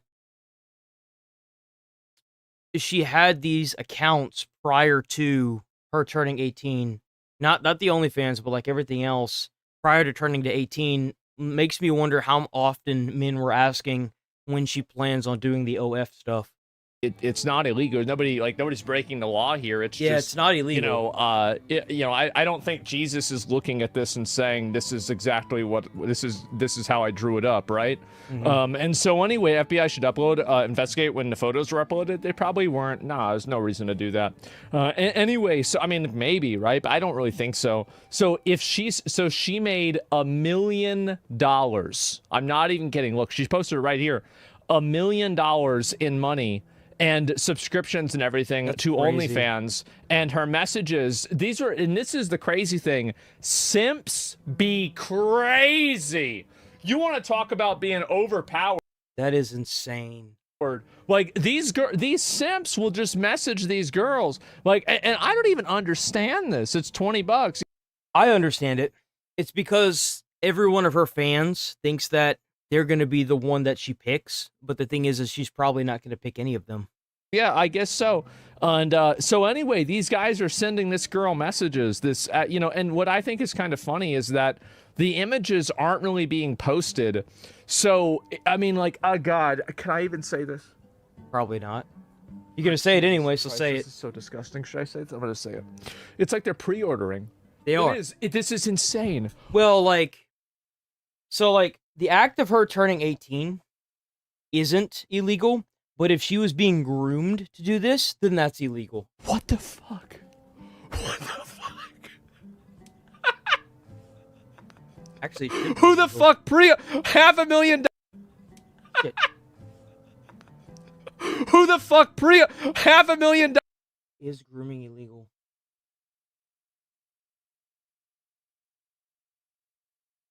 Yeah, dollars in pre-orders. Wanted to fact check. Bro, myself. this girl better fucking go help Call of Duty. I mean, it's gross, but not wrong. Hey, that's my favorite thing to do. I mean, if you could make this work and get that amount of money and have a plan set up for what you're gonna do with that amount of money once it's done, so that way you don't really have to keep doing this, that's great for her. But let's be honest, she's young. She's probably really dumb. She's gonna grow up. She'll probably have a good lifestyle. I'm not gonna lie. She's kind of attractive. She's extremely young, obviously, and she's pretty smart. It takes a pretty smart person to come up with something like this and market it the way she did. Like, even if it's gross, it's still smart. Right? And so anyway, holy fucking shit. This has been a thing since forever. It has. I get it. I know. I understand. Where's Collective Shout? Yes. Also, by the way, where is Collective Shout now? Because again, and this isn't the first time it's happened. I will never advocate for Karen councils. Heresy! This is the second time it's happened to a very noteworthy person. Because remember that Cash Me Outside girl from fucking Dr. Phil? And like, yes, she did the same thing. And she made a lot of money as well off of doing that. Baby or Bad Barbie or some fucking shit. Well, she did the exact same thing. And she made millions of dollars. Yes. And what is this? Yeah, we're effing. Well, the trick is, like, you can't just be famous. You have to be attractive. And let's be honest, most of the people that end up doing this are usually already attractive. If you've got, like, a lot of people following you and subbing to you and stuff like that on, like, all these social media sites, it's mostly because you're attractive. Like, let's not sit here and play the blame game on, oh, it's because of her content. No, it's because she's attractive. She could be saying absolutely nothing in her videos and sitting there, and there would probably still be people subbing to her. Are we effing? No F. That's how it is with a lot of these online people. It's all because they're in some way, shape, or form attractive. Well, we're not going to worry about it anyway. So, and by the way, you know what I think is really funny about this? I can't show it, guys, because if I do, I would get banned. But Kick never has this problem. I never have this problem on Kick. I look at the chat on Kick. Nobody says F. No F. Oh, okay. Well, that's probably a good place to stop this. I think that whenever they do put in the online ID, which is going to happen, I hate to say it, I feel like a lot of this is going to stop. Now, we're probably still going to have people coming out after all this is implemented that are going to be like kind of like at the cusp of having the internet and then losing it, that are going to automatically do this because of how much they were groomed. But then it's going to be completely dead. Like this whole thing, this whole situation, stuff like this is probably going to be non-existent. Okay.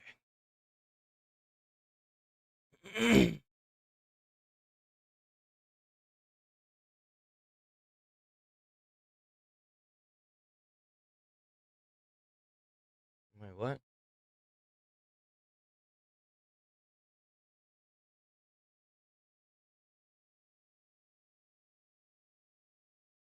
Did we already see this one? Canceling Markiplier. Uses significantly more water than...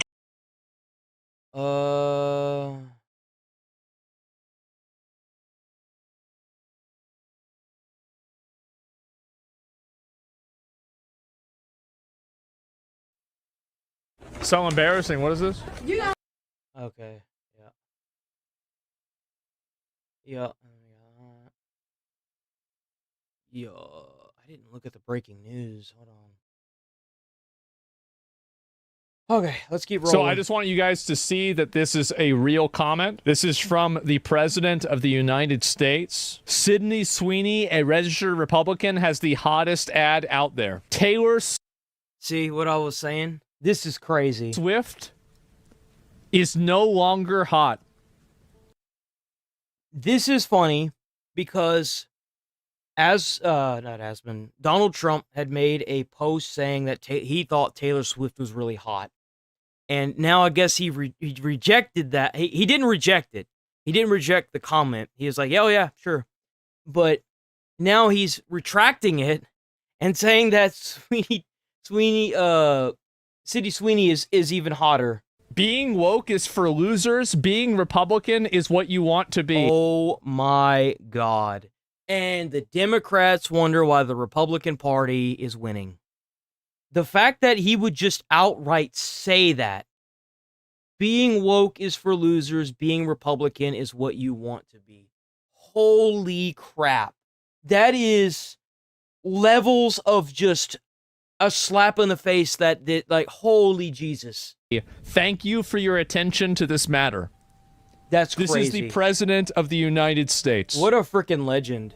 That's right. Like, I'm not a big advocator of Trump. I'm not a big advocator of our democracy in general, but because it doesn't feel like a democracy anymore. But oh my God, like, he even talked about it on video. Actress Sydney Sweeney, it came out this weekend that she was a registered Republican. Any thoughts on that? That who was? Sydney Sweeney. She's like a very hot actress right now. She's a registered Republican? Yes. Oh, now I love her ad. Oh my God.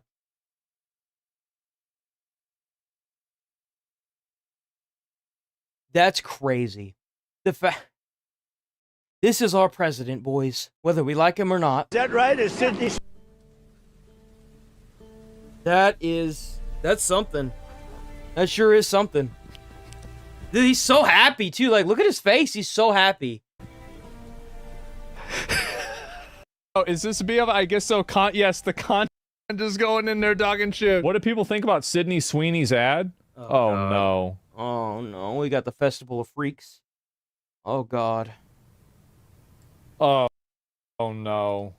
Sweeney has good really? Like, the eugenics. It's a play on words, you fucking bimbo. In that. It's dripping with it. And I'm like, no. When you saw it, what did you think of? I mean, I thought, it was disgusting. I think it's just... I bet you did. Yep. I believe you. How's their stock doing? Oh, damn. Bro.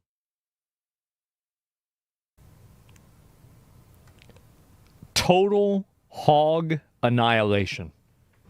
That's what we're talking about right Jesus. now. Total Karen obliteration. Hose Mad. Hose Mega Mad. Has become the national anthem. Holy shit. Wow.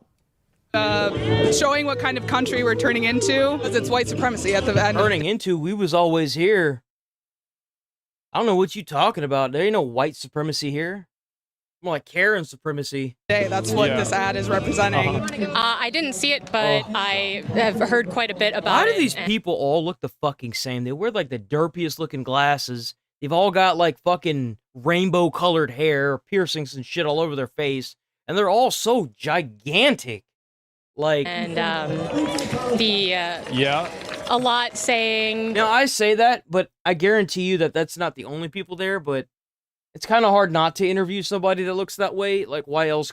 Like, what kind of job do you even have that allows you to have pink fucking hair? You got to be on, like, some kind of good job, or you just ain't got a job if you got pink hair. I just don't get it. That it's slighted towards, like, eugenics and comparing the... Like, I grew up in a time where, like, if you had tattoos that showed, you couldn't even get a job. If you had piercings in your face, you couldn't get a job. If you had, like, multicolored fucking hair, not only was it frowned upon, but it was like, you didn't get a job. How are you getting jobs? How does this make sense? Blue jeans to blue jeans, blue blood, white hair, or not white hair, but like blonde hair, blue eyes, and there's been a lot of comparison to that. I think it's absolutely unacceptable. Yeah, I love how, like, the beginning. You do realize that blue eyes comes from a chromosome, not a chromosome, a mutation, right? So that doesn't necessarily mean they have good genes. It's just a play on words. Jesus Christ. I haven't seen it, but based off of this thing that I've assumed. Bro, you could play the whole goddamn Warped Tour on that woman's body and she probably wouldn't feel a thing. Let's be honest here. Let me guess, she doesn't like it either. I'm gonna guess that she doesn't like it. That's not a good look. Otters?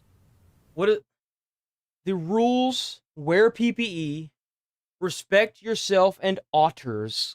What are they like? It's just like the Otters Club, where if you want to, like, say that you identify as an otter, you can come here. Is it just for otters? Is there like a turtle? Is there a turtle one too? I am a prophet. I am a wizard. I can predict the future, and I can see the lines of code between the matrix. I can predict things that nobody else could see coming. Nobody could have predicted this. Nobody, huh? Yeah, I mean, she's blonde hair, blue. Yeah, I will say Aslan is the most logical person you will ever see talking on this room. White woman, Genius. very cute, and a lot of the things she's been doing online have been a little bit questionable. It seems that she's definitely been, pandering to a certain group of men online. To a certain group? I mean, her group must be way bigger than yours. I've seen parts So are you saying that an attractive woman, why is it, I love how this is like it's like an accusation. Like a woman is pandering to men online. I cannot stop seeing that picture. I see it everywhere now. There are so many people that have this icon on YouTube. It's hilarious, man. And I guarantee you this girl, like, if you asked her what you would think, what do you think about OnlyFans? She'd say, oh, it's great. It's female empowerment. I don't understand this weird dichotomy where women, like, it's like they're okay with sex work, but at the same time, when they see a girl that's monetizing her looks, they don't like the fact that a skinny woman is getting more money than the fat hog. That's what this boils down to. They're mad that they can't get the same amount of money because of how they look, because they're too busy stuffing their face with cakes and cookies. They'll always attack them off of that. Mm-hmm. And they immediately attack these younger models, or these models that are kind of like middle-aged or older, that, fight the cravings to eat. Like I said before, they fight the cravings to eat. They work on themselves and their body. they have a good schedule and they keep themselves clean and neat. And then, of course, you're going to have those people that try to drag you down. And it's disgusting. It really is. But not the whole thing. I understand why people are offended. Yeah, I'm sure you are. Whatever the intentions were, the impact is very problematic. It's not acceptable to begin with, so. Yeah. And I've been seeing a lot of people online being like, okay, well, if we ran the same ad with a black woman, it would be interpreted differently. What are your thoughts on that?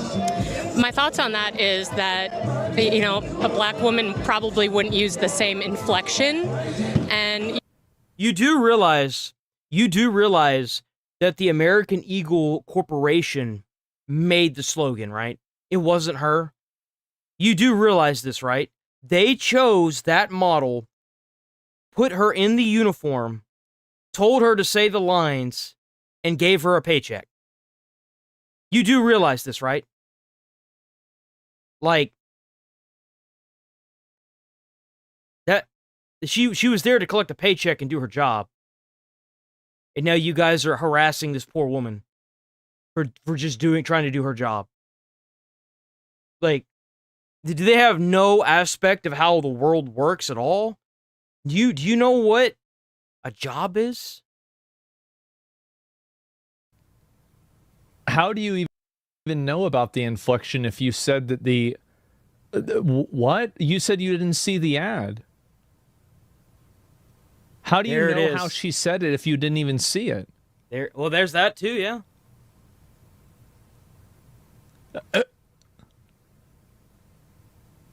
Don't think too hard about it. Your brain will pop. Like, reading the words that a person says, inflection is how you say something. Like, you know, like if you're saying it in a high-pitched voice, low-pitched voice, with like a, you know, accusatory tone. It's like your tone, like that's... You know, they didn't do that. So, you know, they can say what ifs all they want, but the fact of the matter... She can't answer the question because she knows that the question... This breaks the intersection. This is the problem with a lot of these people, is they take what they hear and they run with it, and they don't ever actually find out the facts. And I've noticed that quite a bit with a lot of these people that are doing these weird protests. All these, like, woke people, I guess you could call them. They take half of what they heard. So they didn't even get the full version of it. They take half of what they heard from somebody else, and then they run with it, and they've never even, like, bothered to understand why, like, what's really going on. But they're still able to take what they've heard from somebody else and not get the actual, like, full story, and then they take that, and then they make up their own story, and then the cycle rinses and repeats until, you know, you're talking about grandma and some underwears instead of, like, Sydney Sweeney and Blue Jeans. It just blows my mind how much this happens. They don't even know what the hell they're talking about it, but they're going to put their 2 cents in on it. Mental cage that these people put themselves in. There is they used a white woman to send a very specific message. That's why she can't answer it. I definitely think if it were a black woman, it would send a different message. Specifically because that's the world that we've created, that we've grown up in, and so by specifically, whose world are you living in? Is it your world or is it the plump that's next to you? Is she the one that's your gravity? Like, I don't understand. Like, what world are you living on? Like, because we mostly live in a world where everyone is accepted regardless of their color or race. Or, I mean, regardless of their race or their gender or whatever. It's whenever you try to emphasize it, that's when problems start happening. Stop trying to emphasize because she's white. It makes you sound like a white supremacist. Or actually kind of makes you sound like a black supremacist, if I'm being honest. Like, stop advocating for these poor people that just want to make a living to lose their jobs. It's disgusting. It's fucked up. Stop doing it. Like, I'd imagine she worked really hard to get in that position in her life where she can do an ad for American Eagle. And just to have this happen, like, if I was her, I'd be outraged. Seriously. Using a white... I remember back whenever you could play ads that felt more American. And not just because they had white people, and they had black people, and they had all nationalities in them, but they were all thin and models. Now, like, it could have just been because of anything that they would have went off on that ad. They just tried to find a reason. That's all. They just tried to move to the next cause that would give them a reason to still exist. It was Elon Musk doing the Hail Hitler salute, and then it was something else, and it'll be something else tomorrow, and then the day after tomorrow it'll be something else, and then it's just something new for these people to bitch about. That's all it is. You know, a white person, it completely disregards everything that we've spent the last centuries working towards. That's just crazy to me. And so that just kind of, it Man. Christ. She is gonna have a bad time. So it's basically, it would be okay if she was black, but it's bad because she's white. Well, that sounds like black supremacy. And that kind of sounds like you're racist against white people. They can both vote? Yep. Sure can. They can. rubs us the wrong way. You know, a company like American Eagle, not surprised. And I think any, you know... What the hell is that supposed to mean?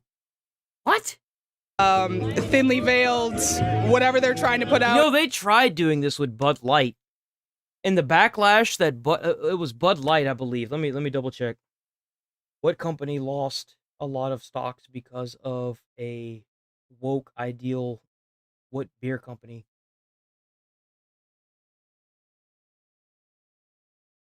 Bud Light, a brand owned by Anheuser-Busch InBev, faced a significant boycott and experienced a sharp decline in sales and stock value after collaborating with a transgender social media influencer, Dalen Maluvny, in promotion social media posts in April 2023. They had to not only apologize, but they had to walk back the ad. No company wants to deal with that. They would rather just do what American Eagle did and double down. It is not very thinly veiled at all. You know why? Because it worked and their stocks shot up. There are so few of these people that sit here and gripe and complain that it just doesn't matter. And so hopefully with enough outrage, companies will be afraid to... There's not enough of you. That's the problem. When you try to sit here and call these companies out, and then they listen, they get triple the backlash whenever it comes from the solid majority because of their thought that these people actually were going to be there to back them. There's not enough of you for it to happen, so leave it alone. See, companies have gotten so tired of these people that, like, even Steam was ignoring Collective Shout, for example. So it's like, you can sit here and do this all you want, but, like, at the end of the day, something else is just going to put you down. There's not enough of you. This is the Karen thing. They think that if they scream and cry and get mad, that companies will somehow capitulate. But I think what people have realized is that a lot of these ugly, fat, middle-aged women that want to complain and hate on more attractive women that are monetizing their appearance, they're actually a very small minority of people, and they don't even like themselves, and nobody else likes them either. Exactly. That's why they're on the internet complaining in the first place. Oh my god, fucking based. So, and it's just, again, like, so that's the real reason. Yep, he's absolutely right, dude. I'm sorry, he is 100% right. 100% right.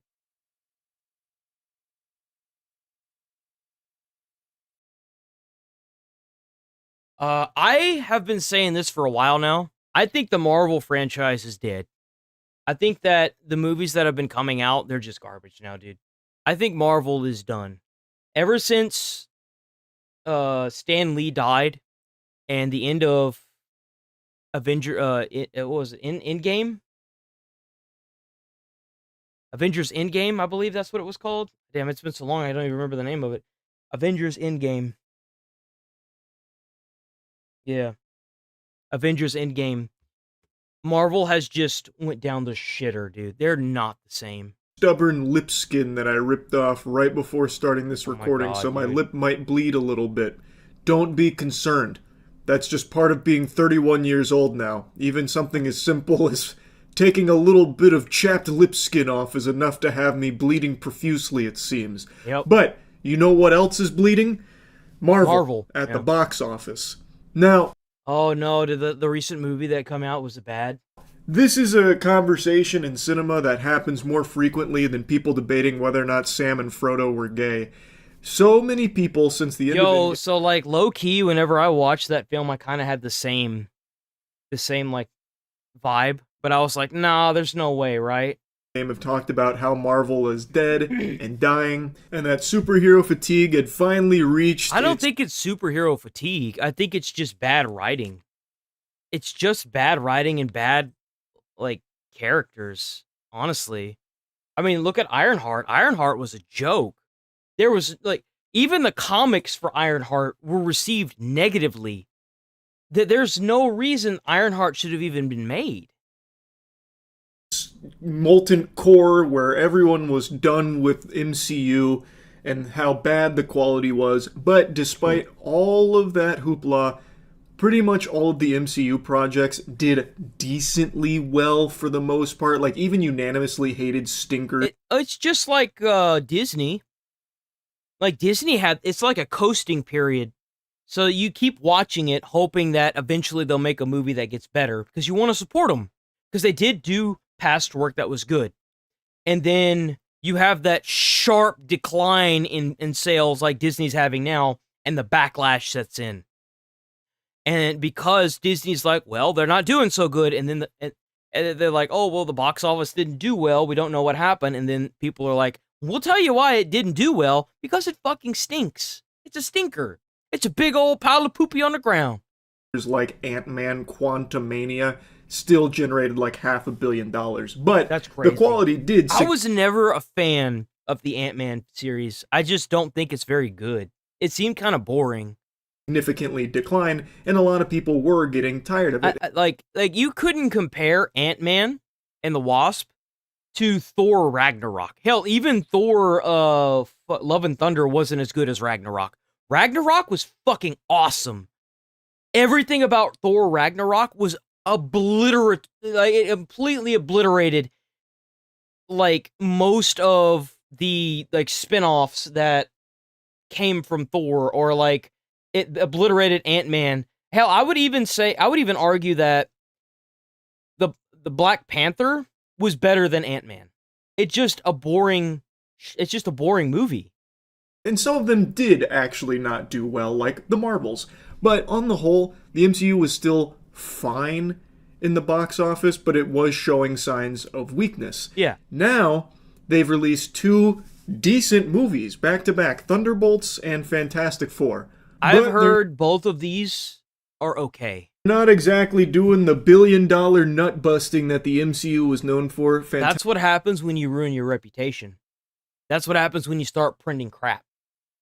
You're going to have to start from square one again. This MCU thinks that they're just going to automatically have people captivated because of prior movies like Thor, like, you know, the original MCU era of the Avengers. They're going to have to recaptivate the audience. That's the problem, is that whenever you sit here and print slop for 4 years and it's not worth a shit, it's going to take some time to get people coming back around. Even if you're going to have to keep making the good movies. That's what's going to have to happen. You're going to have to keep making these good movies because you ruined your reputation and you have to get it back. Which I think Marvel Studio is more than capable of doing. Fantastic Four is experiencing a 80% drop from its debut, so going into its second week here, it has declined significantly. It had a great start, and it had incredibly strong word of mouth, but it doesn't seem like that's translating to asses and seats. And Thunderbolts was the same thing. People saw it, they were surprised by how good it was, saying, you know, Marvel's fucking back, baby. Fuck all your seatbelts, because we are in it again. But then that also didn't have the strongest box office run, which is now leading to the bigger conversation. Well, like, the thing is like when you have stuff like Avengers and you grossed so much money from Thanos and the actors and the characters in it, and all you do is sit here and keep hiring and hiring and hiring and keep making more and more, you keep hemorrhaging more and more money into these movies, of course you're going to be faced with some pretty big problems. So it's time to stop hiring people and time to start firing people, because you've got too many goddamn people. And that's been had a lot about the state of the... Let's be honest here. Let's get rid of that HR department too. You don't need that either. Those people will find any reason to stay. Get rid of them. MCU, are people just tired of it? Is superhero fatigue really setting in now, finally? Or is it mainly just Marvel? Because Superman has done great in the box office. Apparently Superman's done phenomenal. Let me get some numbers here. How well did the new Superman movie go?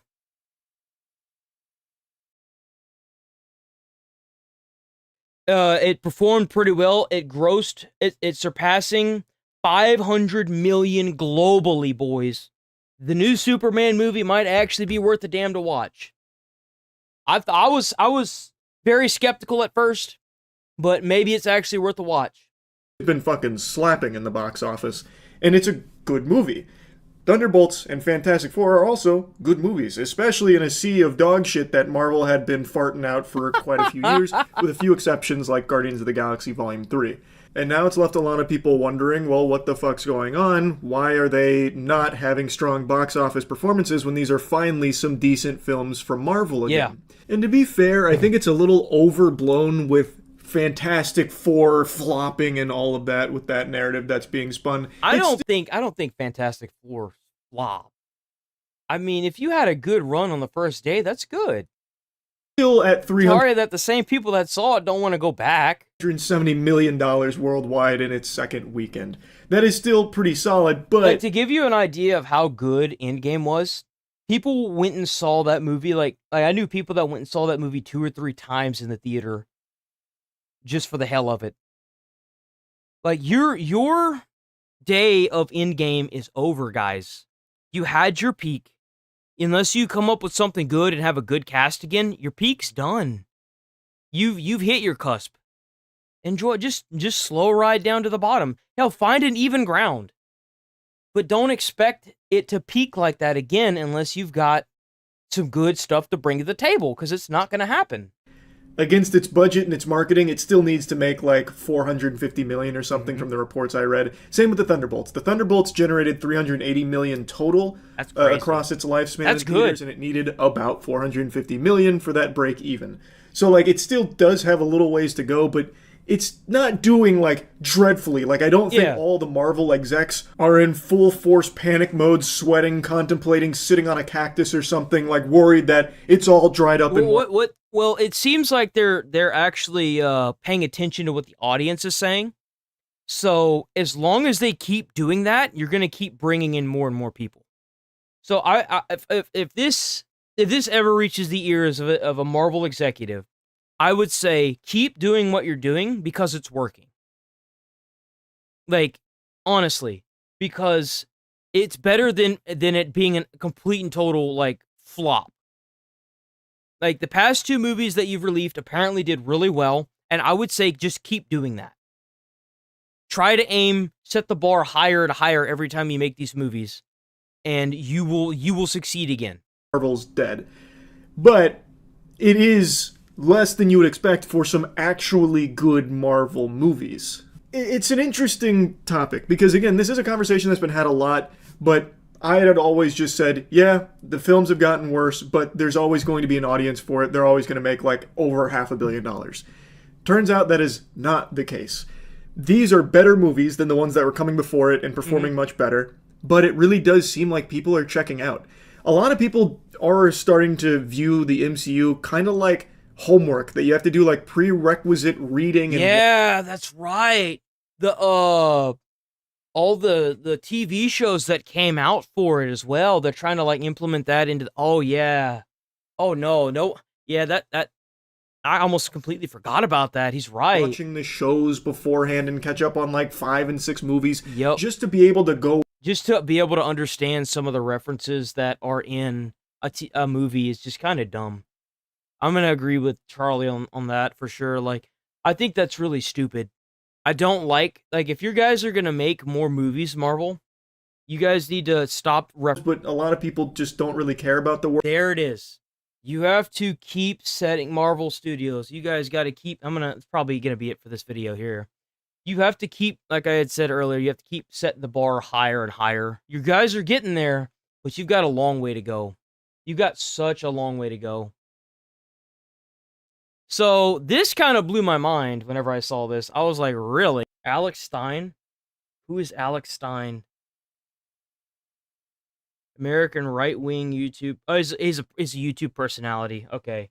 He's a comedian known for disrupting local government meetings.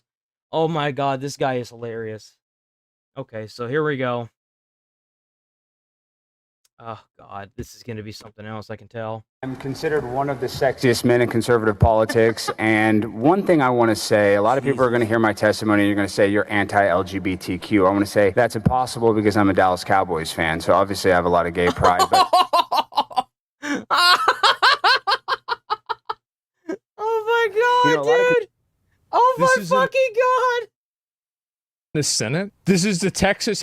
Conservatives like yourself, you want to outlaw transgenders and women's sports. I disagree. I like transgenders and women's sports because you can gamble on them and win money. And I won so much money on Leah Thomas's propeller in that pool. Oh my god, dude, what the fuck? Oh my god!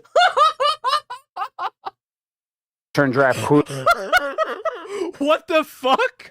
Draft kings, excuse me, into draft queens. I actually like transgenders in the military too because first of all, transgenders are some of the meanest people on planet Earth, so they make a good soldier, don't you think? And then, second of all, transgenders love to do mass shootings. So whoa, hold on. You can't just say that. This is real, right? This is in the actual Senate. And then on top of that, the suicide rate is incredibly high among transgender people. So oh my fucking dude! Just use them like the Taliban has suicide bombers. Oh my god! Bro, compare the fucking trans people to like the suicide bombers and fucking Taliban, dude. Oh my god! Guys, I hope nobody's getting mad at me. This is in the Texas Senate. Come to the bathroom bill, though. This is an asymmetrical problem. First of all, no dude cares if, like, a bisexual woman comes in there and tries to use, like, a pee funnel. Some ladyboy comes in there to pee in the urinal. No guy's going to be threatened by a trans woman. But we don't want these gargoyles coming. Oh, my God. What is happening?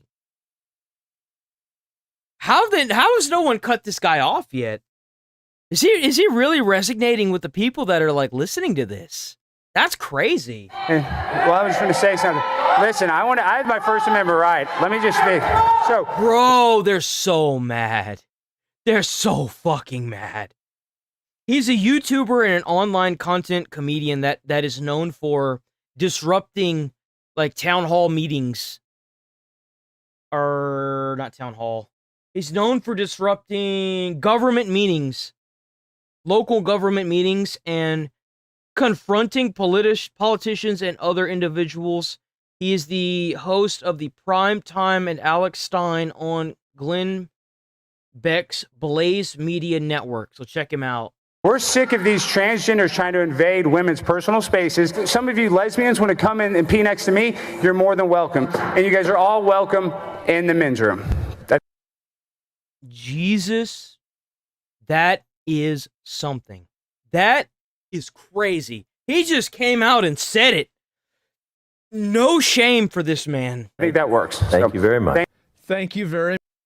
Jesus much. Christ. Need I remind you that trans Texans are your constituents too? And so he went up to all these people and he called them gargoyles. Wait. God. Protect big booty Latinas. We're here at the White House. Oh my God, it's him. We're calling out Tom Homan's border policies. All big booty Latinas deserve amnesty, Tom Homan. We're calling you out. If you're That a 9, is you're something, fine. ain't it? Big booty Latinas. Wow. This man deserves a medal. Deserve to stay. Give this man a medal. Oh my God. It's a huge troll. Gentlemen, laugh at your own risk. And protect all big booty Latinas. Yeah. Dude, I don't know why it is, but that was the best thing, dude. That was great. I'm sorry. You can hate me all you want. I don't care. That was funny. That was so funny. One thing I didn't do. Let me check the news right quick. Check the news real quick.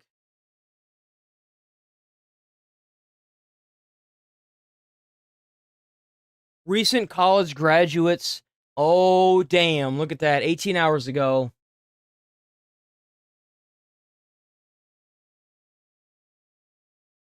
We're going to have to talk about this one here.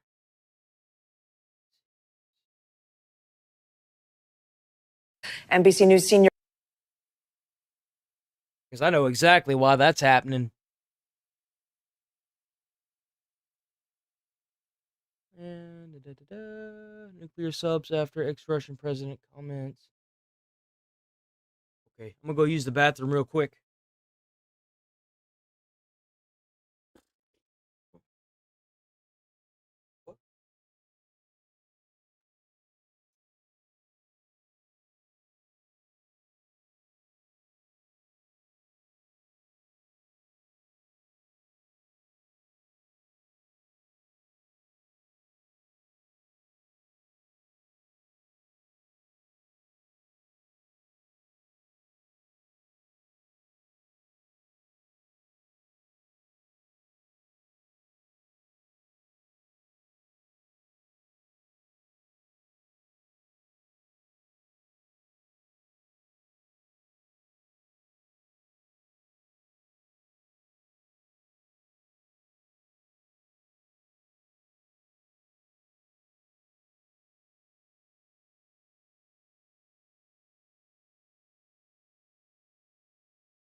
Okay, I'm back.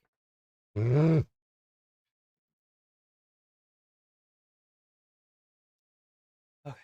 let's get the show on the road.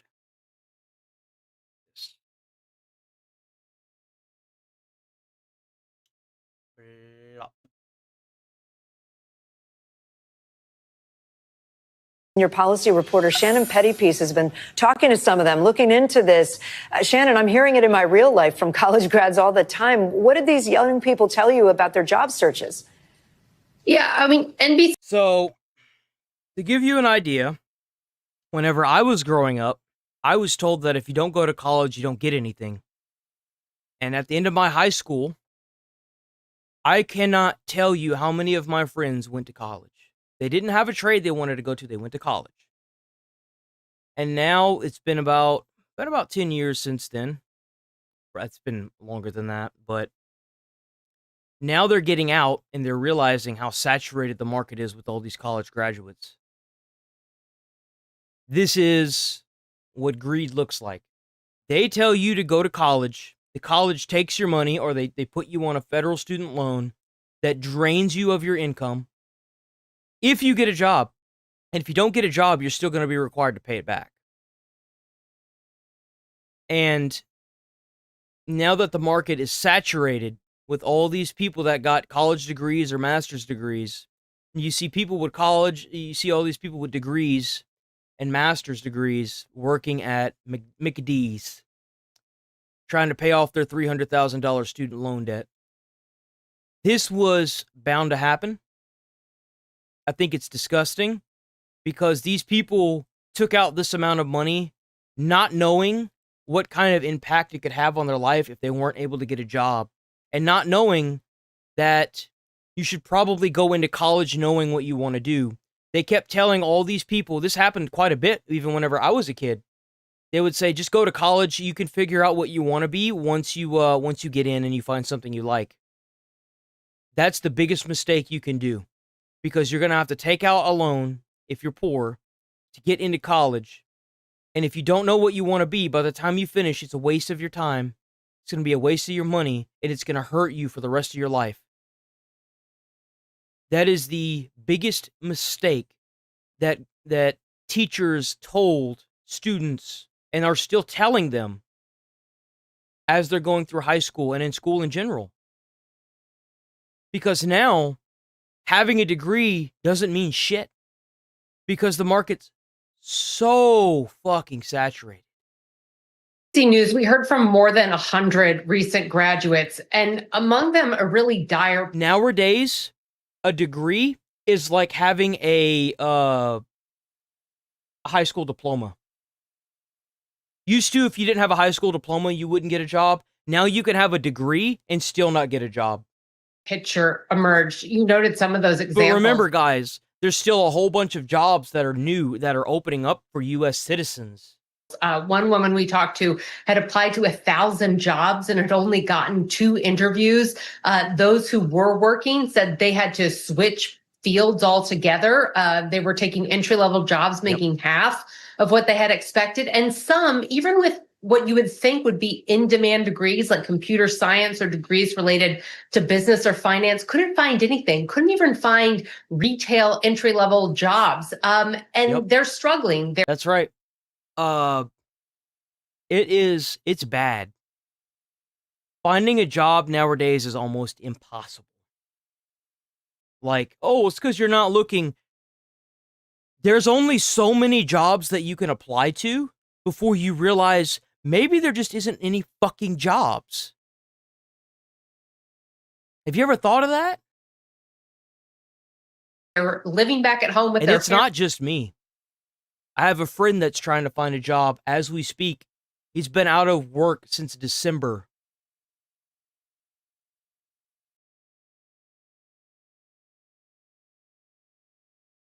We already talked about that. It's just crazy. And he's still trying to find his job. He still hasn't been able to find one. Bro's applied everywhere. Just like whenever I stopped working at my fire department, I applied everywhere. Not just to other fire departments. I applied to fast food, retail, everything, and got not a single call back. Nothing. It is so prominent nowadays. It's just ridiculous. And then you get these fucking people that have jobs that are like, are these fucking boomers? Man, I can't stand those people that are like this. Well, it's because you're not looking hard enough, bitch. Don't sit here and say that stupid shit to me. What's crazy is you can't even show up to jobs nowadays, because if you show up to a job and after you apply to it, they'll be like, okay, well, the hiring manager will contact you if we need anything. And then you never get a phone call. Big fucking surprise. You just wasted gas. You wasted money going somewhere that you didn't have just to go somewhere to hear that. You can't just go somewhere and ask for a job anymore. They don't have paper anything anymore. There is no paper applications anymore. It's all digital. All of it. Down their savings. Here's a little bit more of what we heard from a couple of them. I am 26 years old. I told myself by 26, I would have my own house. I would have my own family. I would have my nice little luxury car. That hasn't happened.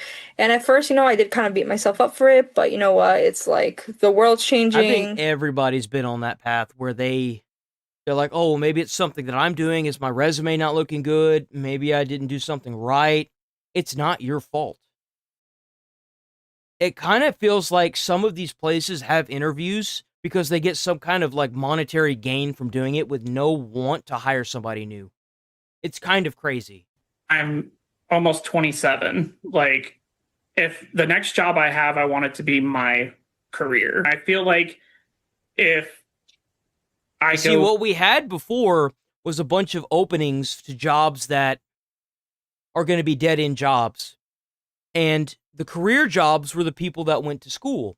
But now the market is so flooded that the career jobs have like the master's degrees. The basic jobs have the normal degrees, like a 4-year.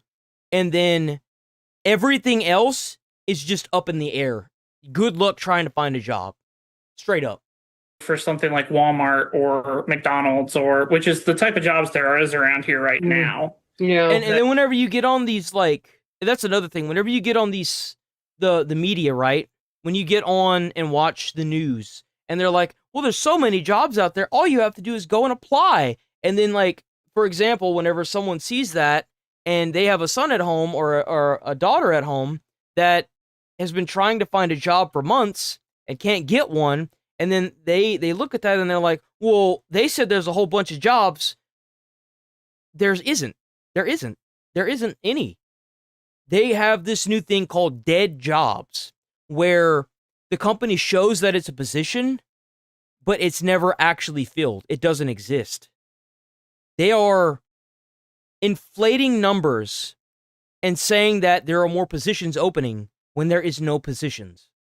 It's fake. And then the media passes it off, and now that son or daughter is on their ass on the street, homeless, because they weren't able to find a job. And it's fucked. The entire thing is fucked. I just wasted all that time in my life for nothing. And the data backs this up. You mentioned that slow jobs report that we saw on Friday. Well, when you dig into that number and you look at just recent college graduates, the unemployment rate has been ticking up, and that gap between the unemployment rate. You can call this the ticking number to universal basic income. This number is probably going to tick up to the point where it's going to be a huge fucking problem. And then they're going to have to implement universal basic income because the homelessness around is going to be so bad because there's no fucking jobs. This is usually caused by overpopulation. There's so many fucking people and there's just not enough room. Of recent college graduates and college graduates as a whole is widening. So there are definitely signs of stress. And it's also caused by disingenuous companies saying that there are new openings when there are none. I talked to out there. They're bloating the market on purpose to make it seem like there are. And then they're doing all these interviews and not hiring anybody because that for some odd reason There's a number of factors. works. There was a lot of hiring the past few years, but there's also a lot of uncertainty in the economy right now that has employers pulling back, whether it's uncertainty about AI or uncertainty about tariff policy. They're just not adding jobs. And those who are trying to get into the job market, like recent college graduates, are really bearing the brunt of that. We thank you for watching. Everybody's bearing the brunt of that, not just college dropouts. If you think it's bad for college people that got their degrees, it's like that with everything. Everything is like that right now.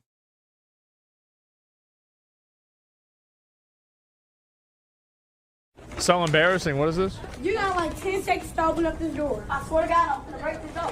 10. 9. Why are there kids trying to steal stuff? This is crazy. They must be college. They must have went to college and now they got student loan debt. I see what's happening here. Okay. Mama. Bitch, I been knew how to count, ho. Choke 4 out of that. Damn. Dad do that. You can open the door.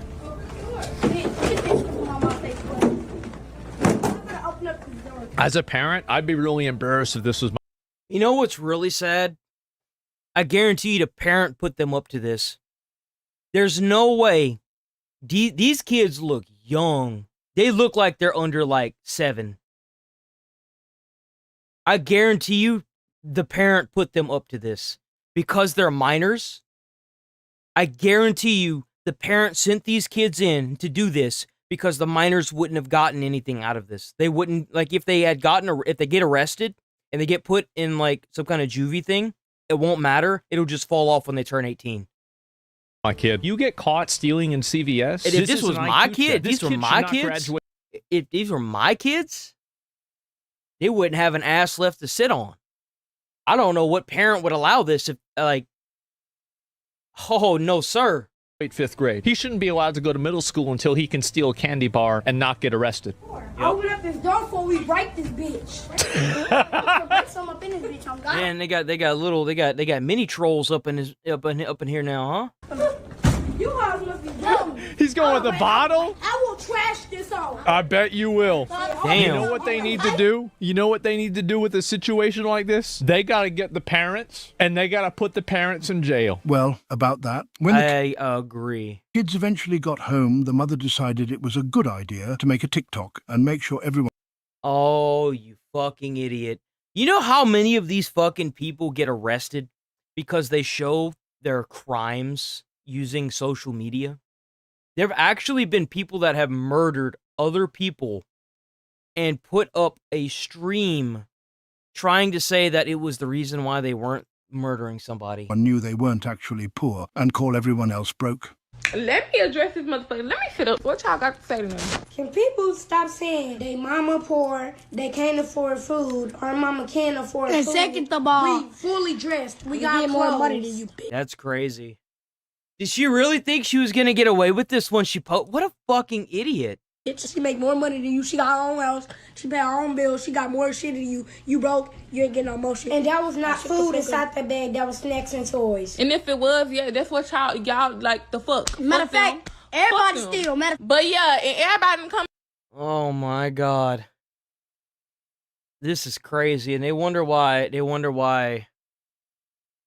This is. Bitch, talking about they mama this, they mama that. Bitch, my mama did not know they was stealing. Bitch, that was not with my mom. Because there's no way that you are raising your kid the right way and he crashes out and... No, it makes sense why they're doing this because, I mean, look at the parent. The parent's just as bad as these kids are. CVS with a bag full of bullshit trying to leave the store. Like, at least teach them how to steal. These kids don't know what they'll do. This is crazy. I am just... You know what's even sad, even more sad to think about whenever it comes to this? There's a lot of people that actually think this way. It's insane. Like there are a lot of people that think the way the mom does. So they don't even have a dad around that's teaching them how to do it the right way. Their mom isn't keeping them at home. These kids, honestly, like somebody got to take care of them. The parents are their getaway drivers. Their parents taught. That's what I was saying. That's what I was saying at the beginning. I was like, I bet the parent is the one who talked them into doing this. So that way, if they stole stuff, then the sentence wouldn't carry. Them to do this? Well, then their parents need to get arrested because they're dumb, bro. Like, they're dumb. I mean, he's not wrong.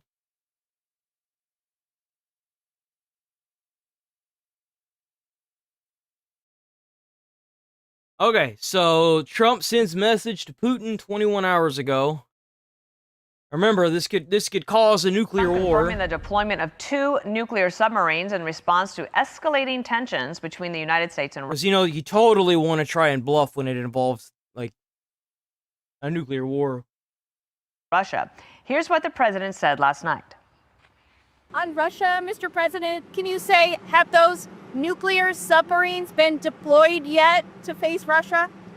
I've already put out a statement, and the answer is they are in the region, yeah, where they have to be. General Jack Keane is joining us now. General, I was looking forward to hearing from you all weekend as this was developing to find out what you think about all of this. Well, Putin, in this case, Medvedev, who's his... So to give you an idea of what's going on, because they really haven't said much about it yet. So Trump moved 2 nuclear submarines that hold and house nuclear missiles within range of Russia in certain territories. And they have been going back and forth online right as of yesterday or day before yesterday. They've been kind of going back and forth, Trump and the general of Russia's army. And they've been kind of like making idle threats towards each other. So this could go really bad really fast. Deputy chairman of his Security Council. He was a stand-in president for him during 2008. They are going to be doing a armored convoy into Russia with the president, which I think is a fucking terrible idea, on next week? When does the convoy plan on going to Russia?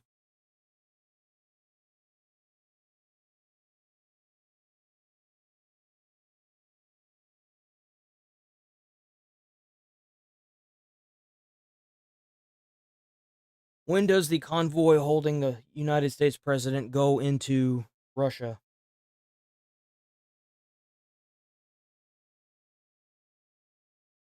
Was it an envoy or is it a convoy? U.S. President Donald Trump's special envoy, Steve Witkoff, is expected to visit Moscow this week for talks on the ongoing war in Ukraine. So, I guess Witkoff is going there. The president's not. I still think that's dumb. We live in a society where you can literally just dial somebody up on Facecam. Like, why are we doing wasting taxpayer dollars on this? 2012, and he uses him kind of as a spokesperson to express his views. And what Medvedev did here to precipitate the president's actions, it once again brandished the threat of nuclear weapons use. And believe me, this is a part of their instrument of national power. They use psychological. I mean, in all honesty, the only reason why, because Russia is the aggressor in this for the Ukraine. Like, Russia is the aggressor.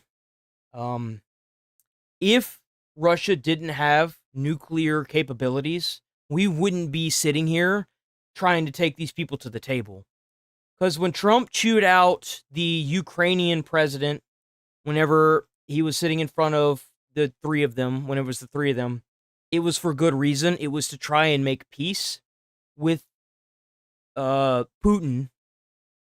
The last thing that the Ukraine should have done was what he did, which was try to act big and bold whenever he didn't have a good hand of cards in front of Putin, because the thing is, they can just push a button and nuke the Ukraine. They could do the same thing here. And now, because of this conflict, we are facing all-out nuclear war with these subs that are around the areas where they're at. This could go south in a matter of days or even weeks. Like, I don't think they're playing this as serious as it should be played. This could go really fucking bad really quick. Psychological warfare is how I would describe it. And they were quite successful in the Biden administration because as a result of threatening the use of tactical nuclear weapons, Biden restricted the use of our weapons. He held them back, long range. What's really terrifying is Trump would totally fucking do it too. He would absolutely do it. He would do it in a heartbeat if he could. But I guarantee you that if the U.S., Trump, knew that Russia didn't have nukes, this wouldn't even be a question that Russia would have been pushed all the way back out of the Ukraine by U.S. forces immediately. But it's because Russia is a world superpower. That is why. Missiles, tanks, F-16s, to name a few. The Europeans were onto it, and they realized that this was a bluff, and we should stop submitting to that bluff and changing our behavior. And they forced the Biden administration to provide those items I just suggested. The Europeans, that is, because they were, in a sense, calling the Russians bluff. The president has heard this, and he wants them to know unequivocally that he's in charge here. He's not going to submit to this kind of intimidation and coercion and psychological warfare. And that's because I believe it was Kim Jong-un did the same thing to him on his first term. He called up, this is a story, I'm adding to this, by the way, so don't fucking copyright me. I will fucking get your ass for fucking fair use. I've added knowledge to this, and I'm adding a story of what happened between Trump and Kim Jong-un. So Kim Jong-un contacted President Trump and said, you can't talk to us like that. We've got a big red button. And then Trump said, I've got a bigger button that works, and hung up the phone. And then Kim Jong-un looked at his other officers and said, we've never been talked to like that before. And the thing is like, the bad thing is that the scaring tactic doesn't work for Trump. But this is bigger than just a scaring tactic. This could single-handedly annihilate the planet if these nukes are launched. We're talking about the end of humanity kind of shit.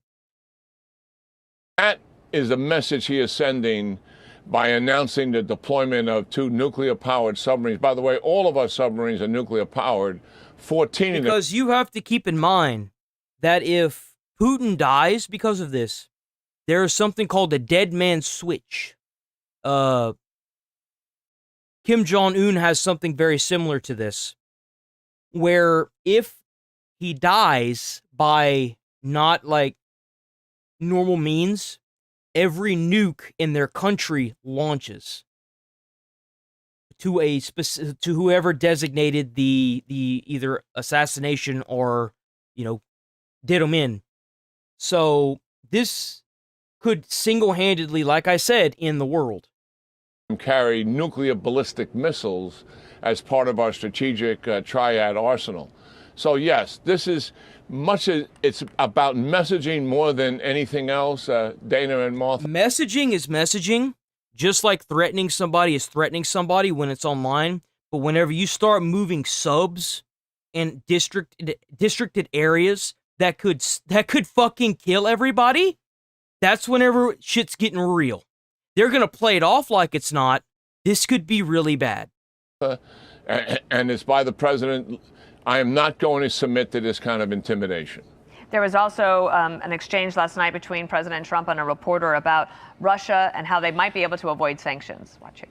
And the reason why they're going to play it off like it's not a big deal is because they don't want to cause mass panic. This could be as bad as the Soviet Union scare. Like, this could be bad. Do you say what Steve Witkoff's message will be to the Russians? Is there anything they can do to avoid sanctions at this point? Oh yeah, no, it totally can't be another Epstein dodge. People stop getting killed. We stopped a lot of wars. This is the one we seem to be. This should be the easiest to stop, and it's not. It's not gonna stop because Putin wants the Ukraine. Not a lot of people know about the story that's going on with Ukraine. The Ukraine is an amalgamation of people that, okay, so like whenever the end of the war and Russia retreated back to where they were, they left the land for people to get into. So that land, unfortunately, was originally Russia's. They said that they could have it for a time. And I guess now Russia wants that land back. Now, obviously that can't just happen.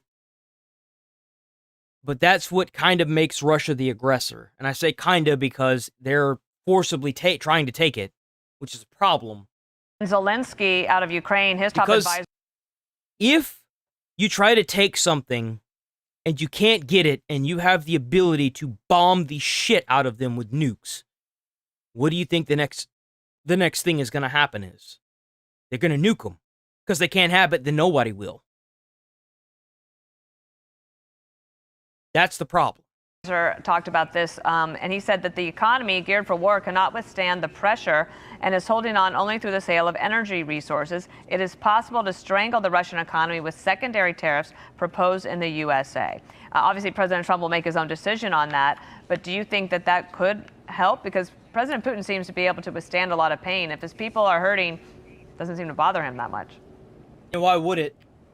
Yeah, well, certainly he's always been able to work around sanctions. He's not all that intimidated about them.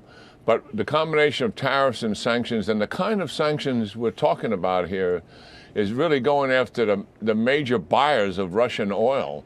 And that, you know, we know for a fact that Russia is a one commodity economy, oil and gas. And you go after China, India, Venezuela, Brazil, other countries that are purchasing this oil. So what he's talking about right now is Trump's trying to cut off the industries that are giving Russia its power, like the oil and gas industries, by imposing high-rated tariffs. This is what he's talking about. It will definitely have some impact. It won't have an immediate impact, but it will have impact. And their economy is already struggling with very, very high inflation, devaluation of the ruble. The Russian people, though, overwhelmingly, the majority of them still support this war despite 41 months. And it has to do with how Putin characterizes it. He's talking about the United States and the West encroaching on Russia, wanting to deny Russia. Yeah, you also have to see how that looks from Putin's point of view. Like, if I was Putin, I would be pissed right now. If I found out that the allies allies of the U.S. are moving nuclear bombs within range of my territory, I would be pissed. So like, because it's a start of a threat, and it just isn't good. Their sovereignty and their... I mean, you have to keep in mind though, like,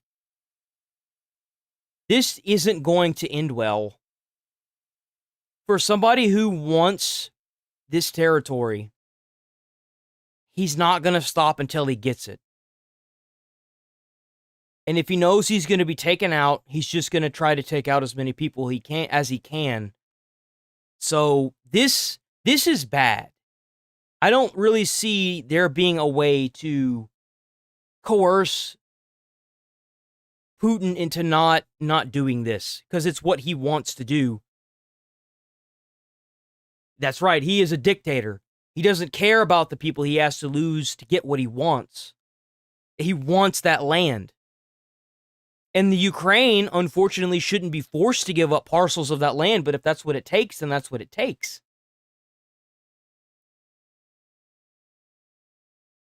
Otherwise, we're facing a global annihilation because of these nukes. Ability to exist as a nation. That's how he portrays this war on state television, day in and day out, day in and day out. And he avoids getting conscripts or new recruits from the...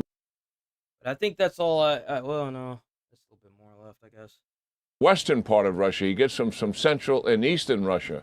And if there is a death as a result of one of these soldiers being killed, they pay them the equivalent of $150,000, which is really quite stunning, given the Russian economy. So the people are still supporting Putin. Putin knows that.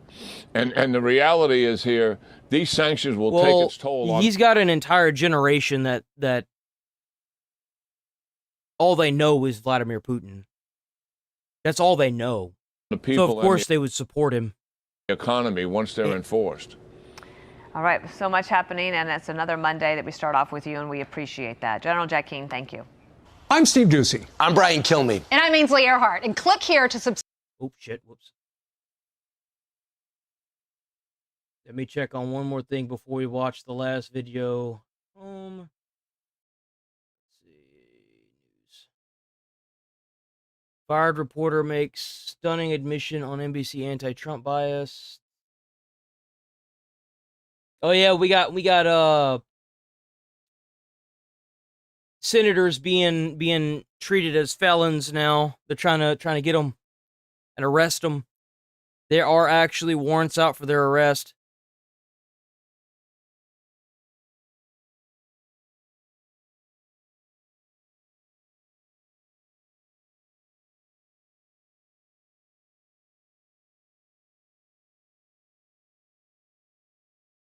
Tennessee quadruple murder suspect captured and arrested.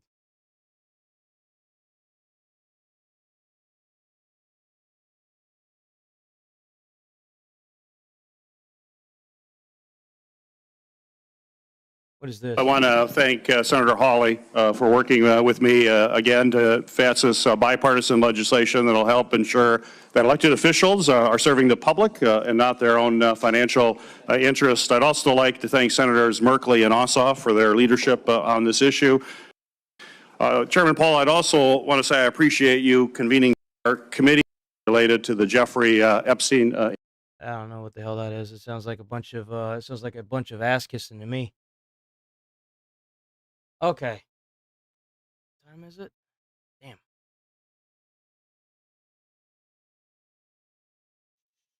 Trying to find at least one more video before we hop into the Oh, we got another video. Wait a minute, what do we got here? They banned soda from food stamps. This is wow, that's a long time coming. No way. Is part of the no more hogs policy. Now, I'll have an unpopular opinion about this. I know some people might not agree. So, like, food stamps, I think they... Okay, so I know I'm going to have a really hot take on this one. Food stamps shouldn't have anything that's junk food. It should be meats only. Like, I hate to say it, but whenever you go and you've got like $1,000 in food stamps and you buy a bunch of junk food, it's not like you're getting enough to you're essentially just buying crap. So it makes sense with this. I used to be on food. They should make it to where you can only buy meats and vegetables, like the actual, like the pyramid, the food pyramid. They should stick to that. Like when you go and you buy a bunch of fucking sugar cookies, that's not it, man. I'm sorry. And because if they do that, if you go and buy a bunch of sugar cookies, then why wouldn't you just reduce the amount of money they can spend? Instead of, like, you know what I'm saying? Like, because you're spending a bunch of money on junk food. Well, if you just made it to where you can only buy select food items, then you could lower the amount that you're giving everybody per month, because there's only so much meat that you can buy before it, like, spoils or doesn't fit somewhere, you know? Stamps. We bought soda all the time. Mm-hmm. It was a minor luxury that my mom and I enjoyed. Yeah, no, like, we did it too. I'm not gonna lie. We bought a lot of stupid shit when my mom had food stamps. We bought the stupidest shit. I have no problem paying for it for the future unhealthy needs to do the same thing. I did. So I'm okay with paying for people's junk food on food stamps. They can do whatever they want. Since my confirmation, our department has encouraged states to think differently and who could have guessed? Creatively about how to solve the many health issues facing Americans. Well, it's kind of crazy that instead of, you see, this is where I think it's bullshit. They're not doing this to solve the health needs. They're doing this because they don't want to keep paying for it. Someone somewhere said we should take soda off of food stamps because they were a little too controlling, and then that's where it led to. You want to solve the health crisis? Then ban a lot of these added fucking things that they put into all this food. There's so much crap in the food now that it's not even the same fucking food. It's disgusting, dude. Like, it's kind of crazy how much crap there is in these foods. Is by not allowing taxpayer-funded benefits to be used to purchase unhealthy items like soda. You should know that just because it's diet soda doesn't make it any less bad for you. They just substitute it for a different sugar. That's all they do. Like Splenda or whatever. It's the same shit. It's still bad for you. It's not as bad, but it's still bad for you. Candy and other junk food. The number one purchase They by put sugar in everything because it's addictive. Sugar has the same addictive rate as I believe cocaine. How addictive is sugar?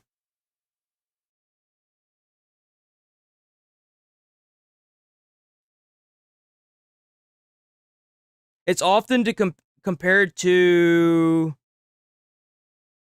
substance use system. This can lead to craving. Okay, so while not physically addictive in the same way as substances like drugs, sugar can trigger addictive-like behaviors and is often compared to addictive substances due to its effect on the brain's reward system. This can lead to cravings, binging, and withdrawal-like symptoms, making it difficult for some individuals to control their sugar intake. It can cause anxiety and depression. Like salt. Excessive salt can do the same thing. Recipients is sugary drinks. Guilty as charged. This is what's happening. That is everything that we bought with food stamps. Look at all this. Okay, so far. And by the way, we should stop marketing cereal as a breakfast item. It's the worst fucking thing to put in your body. Cereal is the worst thing that you could wake up and eat in the morning. It is absolutely fucking terrible for you. So milk is terrible for your body. Most people have lactose intolerance because your body is designed to stop drinking milk because you're no longer a kid. Stop eating and drinking this nasty shit. It's terrible for your body. Your body can't even process milk, and they have to put vitamin D in the milk to even make it reasonable to sell. Creating a lot of, basically, in my opinion, a lot of frustration that people are having. is that they see a person like this who lives in a, it seems like a relatively nice house. That's an expensive house. It's either a nice house or a really nice apartment. Why is she on food stamps? Who is clearly overweight, who's getting food stamps and buying a cornucopia of food. Meanwhile, the people who don't have food stamps are trying to ration out what they're eating, and it creates a lot of resentment. And what's crazy is that if you're a single person and you get food stamps, you get absolutely fucked. They give you like $80. Dude, $80 is like 3 items now.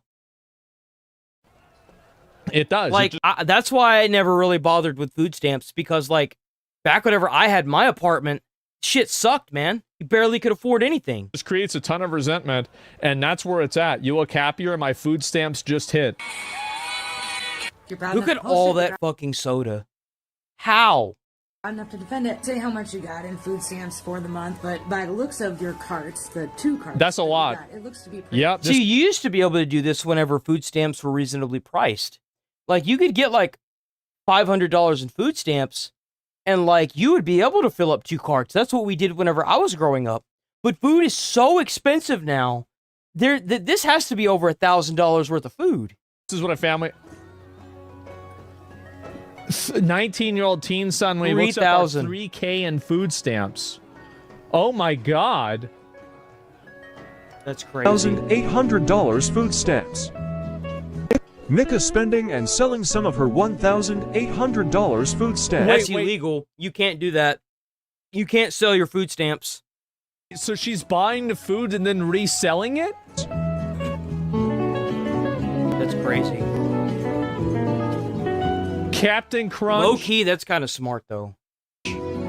Especially whenever you charge, like, whenever you're not having to pay for it and you're just charging people for it, that's crazy. Uh-oh.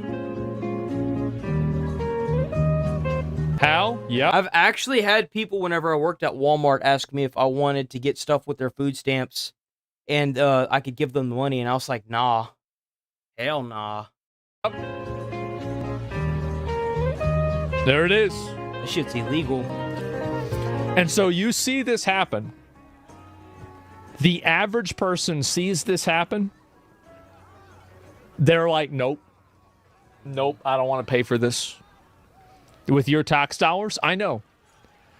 As I said, I have an unpopular opinion on this. I was once a disgusting NEET that lived at my mom's house that used my food stamps to buy Cheetos, popcorn, Pringles, and Dr. Pepper. Yeah. And I had no job. I had no intention of a job. I never wanted a job. I just wanted to sit home all day, jack off, and play video games.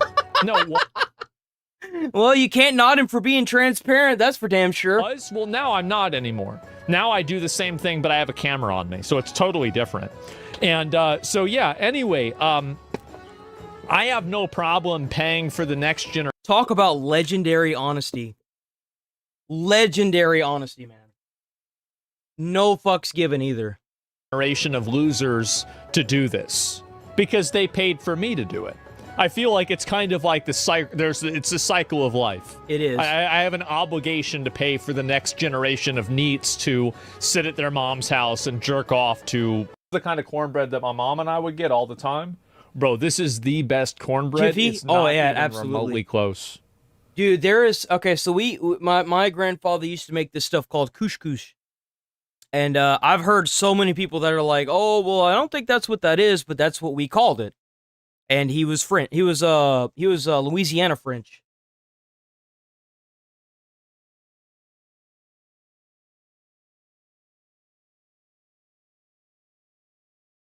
And what it was hot cornbread that just come out of the oven and milk with sugar. Oh my God. It is so good.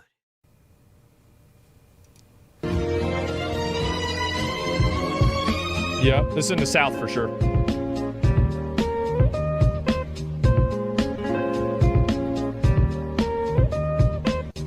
Let me ask you a question. How many of y'all... Dude, that is a huge box of fucking Cinnamon Toast Crunch. can how does this even exist? To, if you're middle class, right? I mean, I know a lot of you guys are probably doing pretty well. How many of y'all can afford to just fill up a cart like that? No one. No one. I lived with somebody who was middle class, and she couldn't do this.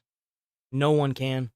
Not unless you getting like $3,000 or $2,000 in fucking food stamps, which is crazy, by the way. Twice a month, let's say. No way. No. No one. Okay, there's the problem. Yep. And so you got all these videos. And you wonder why people are doing this with food stamps. They wouldn't be, well, I mean, there would be people that would still get the food stamps and do this, but there's a growing number of people that get the food stamps so they could take the food and sell it. Yep. And she obviously overweight. She overweight as fuck. She big. Yep. What's even crazier is what they do is they get coupons, and they coupon that shit through, so that way it costs even less money before they use their food stamps, so they have more food stamp money. Look at They all could that. really min-max this shit, so that way they get the most on investment in return. $600. Yep. Yep. Dependent, Nick. Dependent. Oh my god. Wow. On my Snap. If you're proud enough to put it out there, then you're proud enough to... Okay. It does actually blow my mind that they would record this and put this out there. It actually does. It's kind of stupid. Like, let's be honest here. You got to be a special kind of person to do something like this. Because there's a lot of people that don't have this. It's a luxury. That don't have that luxury of food stamps, even if they need it. Like, whenever I lived in my apartment, I needed that kind of money. Because I was stuck spending money on fucking noodles. And then the renewal for it came up, and I was like, I'm not even going to bother. I'm just not even going to bother. The headache was so much worse. Having to, because I didn't even have a car at the time, so I would have had to drive there and get it situated, and I was just like, it's not worth the headache. Not for $80. And that's whenever I started eating more at my job, because I was just like, this just isn't worth it. Welcome to the United States Navy. For the All right, next boys, 8 we weeks, got a U.S. Navy boot camp. Let's get it through the Great Lakes. You will not do a single thing on your own. I tell you what to do, how to do it, when to do it. Nothing that I ever tell you is a request, an option, or a suggestion. Yeah, with those handy. Good order and discipline will be... Great Lakes Naval Training Center is the only boot camp for the U.S. Navy. Is the position of attention. Follow along. Located in Illinois, it has been training sailors since 1911. And don't stand like that. I shouldn't be repeating myself. We already tried. Respond! Say something! Yes, Chief. No, Chief. The base covers more than 1,600 acres of Bro, he's getting his ass chewed out. land. Starting on the port side, table 6. Utilizing both chow lines. See, this is what I miss. I want to see some guys get their ass chewed out for being idiots. Or just for standing there and looking a certain way. Any reason, really. Because that's what they did to us at the academy. They just sat there and chewed our asses out if we, like the first day that we got to the academy, at the fire academy, like, they fucking... So we were sitting on the curb, right? And the first thing they do is come out and they look, and then they look at the ground where we normally, like, stand a post, right? Where we sit there with the coins in our hand, face down like that, right? At attention. And they looked at us, and they're like, "What the hell, y'all?" They start yelling at us, and then everyone stands up, and then they're like shouting us instructions, and then we set all our gear up because we didn't know. They do it on purpose. They do it for the shock factor of, like, to see if you're gonna, like, actually do it. And everyone did it. Everyone got to attention. Everyone did what they were supposed to do. I didn't know about the roll of coins in your hand thing, and then the guy looked at me and he was like, "You haven't been in the military, have you?" And I was like, "Okay, you stand like this," and I got it. I was like, "It's like, you're pretty good at this," and I was like, "Thanks." Over 40,000 recruits graduate from Great Lakes every year. Like, I knew how to stand to attention, but I didn't know about the coin thing and how you're supposed to point your thumbs down. I didn't know that. The training program lasts approximately 10 weeks.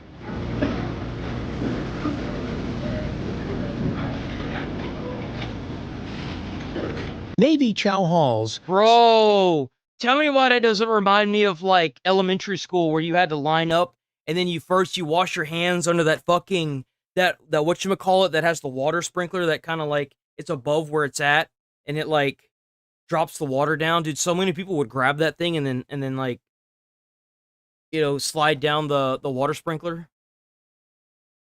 Meals to thousands of recruits daily.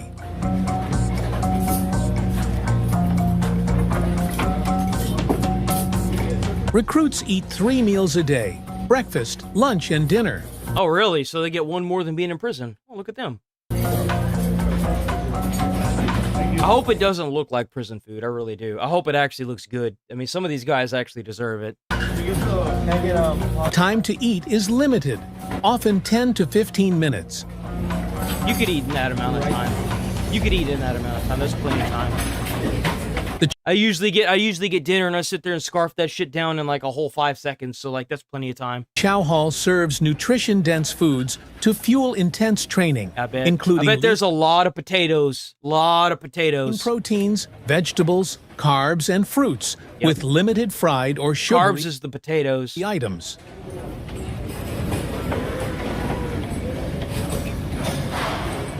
Meals are eaten in silence. Recruits file in military formation and they're not even allowed to talk. Follow strict rules. Hell yeah, this is what I want to see right here, boys. That's right. You got to treat them like adult kids. No talking. Recruits are divided into divisions, each with around 80 recruits.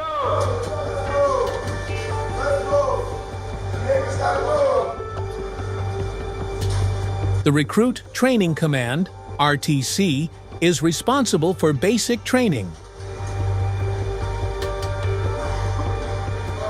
Oh man, now they pussyfooting around. See, what you got to do is they got to do what my academy did, which is whenever you first get there, you got to start screaming at them, so that way they panic, try to get it done. That's the best part.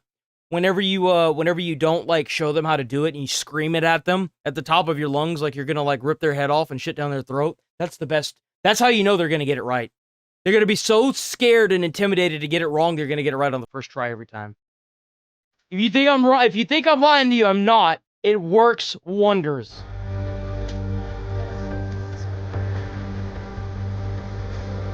At Navy boot camp, barracks are called shifts to reinforce naval culture and terminology, even though they are land-based buildings.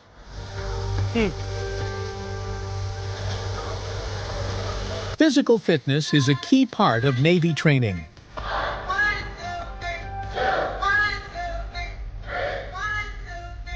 The hell is this exercise?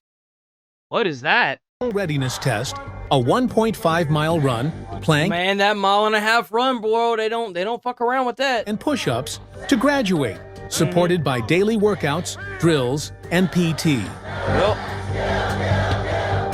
definition of first aid, emergency care for the sick. Yeah, everyone's got the same kind of bottle as well. I think you're supposed to drink like 2 of these a day. I think that's what the recommended is.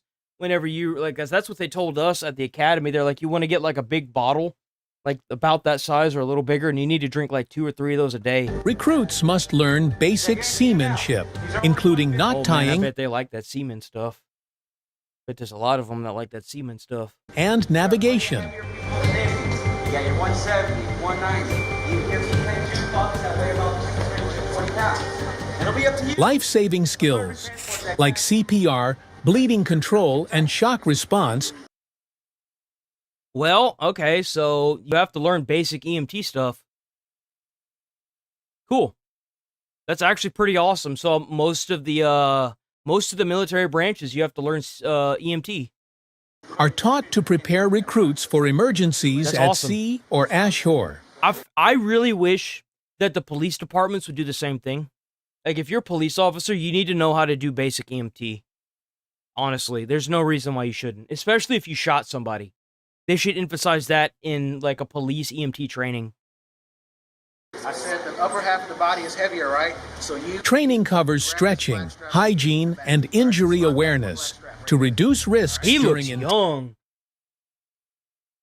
intense physical activity and promote long-term health. Swimming is a required skill for all Navy sailors. Yep. I bet.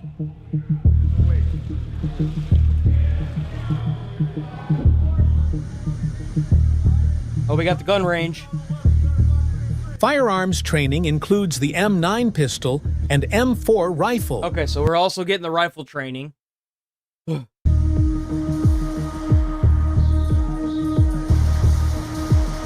Man, look at the kick on that.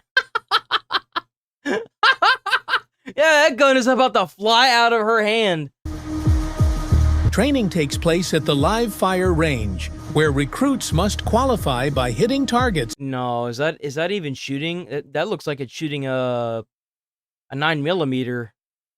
I thought it would be 45, is it at not? varying distances, using iron sights, building focus. Why is his so high up and hers like down at her knee? What's that about? Can you just choose where to put it? Control and I want my confidence shit up with here. weapons.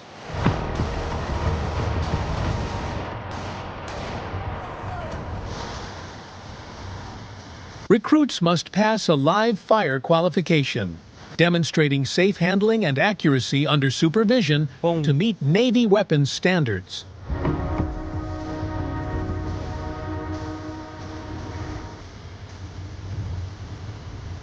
It's a shame you have to pay for your bullets, because, like, I would totally be down at the range constantly. Drill instructors are called Me and that gun would be best friends. division commanders. I would know how many shots I fired out of that gun. I would know how to reload it without even looking at it. Me and that gun would be the bestest of friends. RDCs.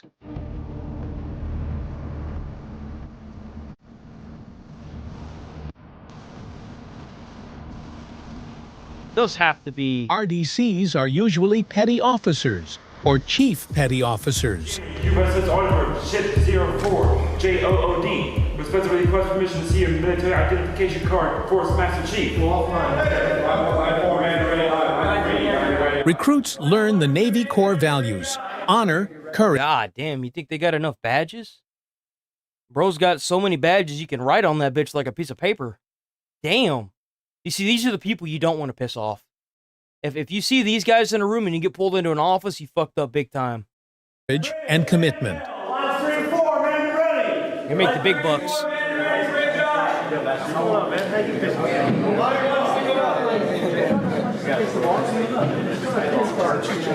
Okay, yeah, they're learning how to make sure the boat's Anchor secure. handling training teaches recruits or sailors how to safely deploy and retrieve The the size anchor. of those ropes, man.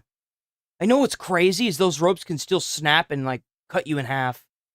Whenever you see like the boats get pulled away because of the water, and it's got like this, you always see like this rope that's like gets stretched real thin. They say don't ever walk up to it, because if it snaps, it can cut you clean in half. Focusing on communication, timing, And it has happened mechanical plenty of times. systems like the windlass and brake controls. Brake controls.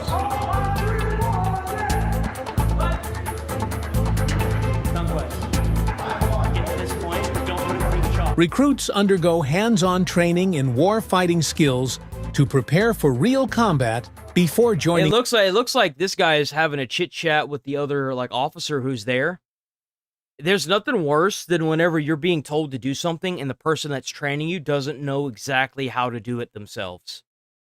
That's how a lot of mistakes happen. The fleet.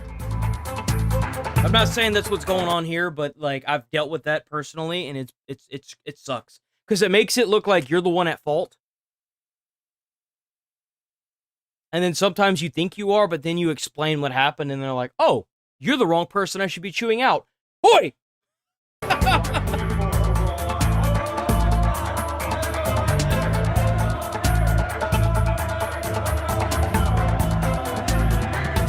What are they doing?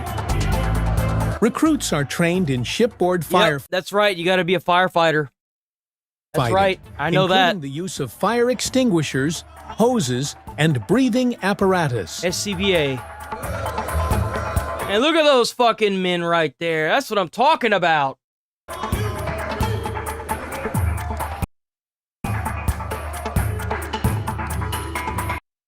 They don't have a pass device on theirs.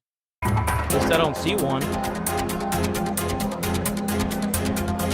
They practice live fire drills in a controlled environment to simulate real. So what you want to do with the cone is, like, especially if it's an enclosed off like this, if you go in there and cone it, you can push the fire back and also make sure that the surrounding area isn't, like, going to get caught, which I'd imagine it's really hard to actually, like, allow the fires to move from one compartment to the other. Usually, like, whenever a ship goes down, it's catastrophic failure in multiple I've put out a fire on a boat before, by the way. I have done this. I have put out a fire on a boat before. It was quite a drive, but we got a call out to the docks. We've gotten 2 calls at the docks that whenever I worked there. One of them was an airlift, so I've had to actually airlift somebody out, and the other one was a fire on one of the boats. And this bro was getting it too, but the Ansel system, the automatic fire system, had already put out most of the fire. We got in and, like, kind of looked for it, and we found a couple things that went off in there. But no, like, it was crazy. Shipboard fire scenarios and build confidence in fire. What really sucks is that the fire truck hose typically won't reach that far. So you either have to decide whether you want to break the hose off at the connection and do a bigger line, or you have to use the onboard firefighting system that the boat has. The one we had, that one that the boat had, was terrible, dude. It was like dripping out of the fucking hose because the automatic system had taken out most of the water. Fighting techniques. Oh, they got the Scots packs. That's good shit.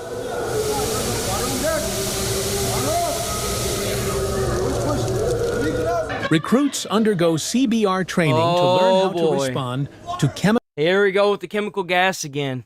It's the gift that keeps on giving, boys. Biological, and radiological threats in naval environments. We had to go through that as well. That was a interesting course. The radiological ones. Smiling, you're gonna keep your military bearings. Is that understood? Yes, Chief! All right. 11, 10. Here we go. 9. Getting gas, boys. You got crop dusted. They train with gas masks and protective gear to survive and operate in contaminated areas. Oh, God. Oh. I bet that sucks.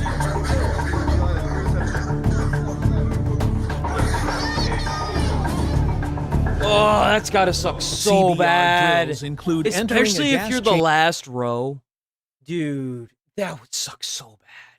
Chamber to test mask seals and build confidence in equipment. Because you see other people, like, going through it, and then you're the last row, and you're just like, oh, I don't wanna, you know? Because you just want to get it over with. You know it's gonna be bad.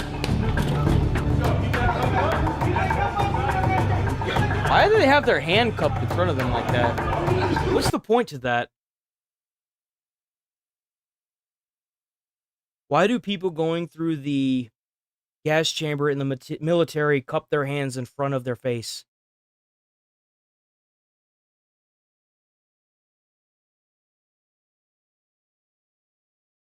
To the not to rub their eyes or touch their face. This seemingly counterintuitive command is part of the training purpose. Yeah, but why do they cup their hands? Why do they do this? What's this do? So they got the mask in one hand holding it up, and then they're doing this. Why?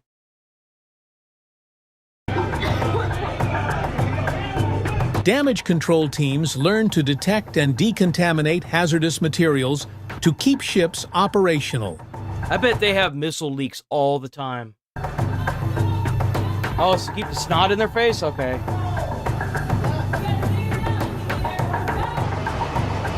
The final test is called Battle Station. I mean, they told us at the academy that if Because we had a few people, like I threw up at the academy because of how hot it was. It was the only time. The first day of the academy that I went to, not only did I get second-degree burns on my hands from the concrete, that's how hot it was. From doing push-ups on the concrete, I got second-degree burns on like my palms. Both palms had these huge blisters from the fucking concrete. So not only did I get second-degree burns, but I threw up doing the 1.5 miles because they were pushing us so hard. Their number one rule was, do not throw up on the concrete because you'll be the one cleaning it up, and then you'll get the ass chewing afterwards. And I remember so vividly, we were doing tower runs, right? Where you run up and down the 3-story or 4-story or 5-story tower a couple times. And I remember hearing, he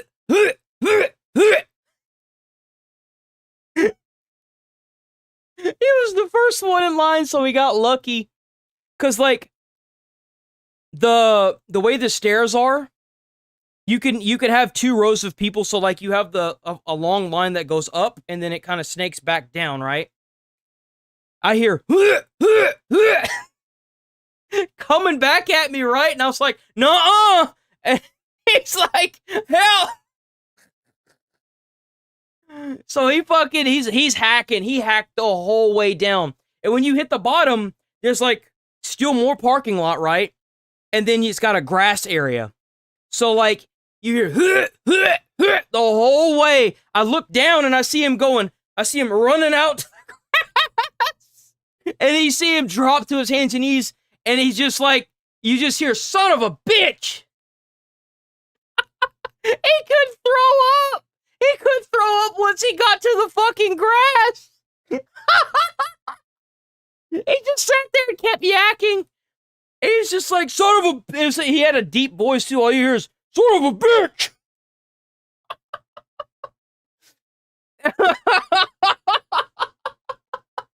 Oh my god, dude. Shit fucking... Oh my god. It was so funny. 21, a 12-hour simulation of... He did it the whole way down the stairs, too. All fucking flights of stairs. He was hacking the whole way. The minute he got on his hands and knees, he stopped. He got down the stairs so fast. He got down those stairs so fast. TV life. He got down the stairs so fast that in between him saying fuck, he was able to get back in line and continue running.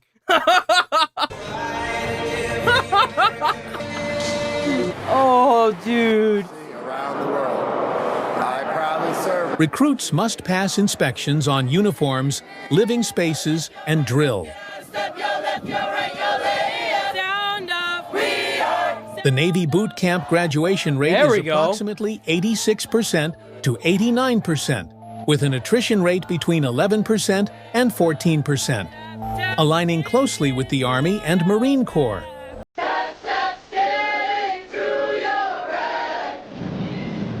I like this. This is cool. Family members attend graduation at the Midway Ceremony Hall. That's awesome.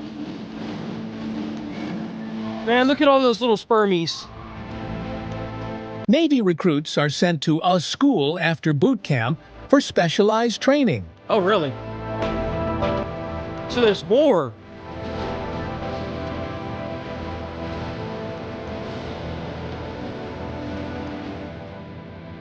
The Great Lakes RTC motto is Forged by the Sea.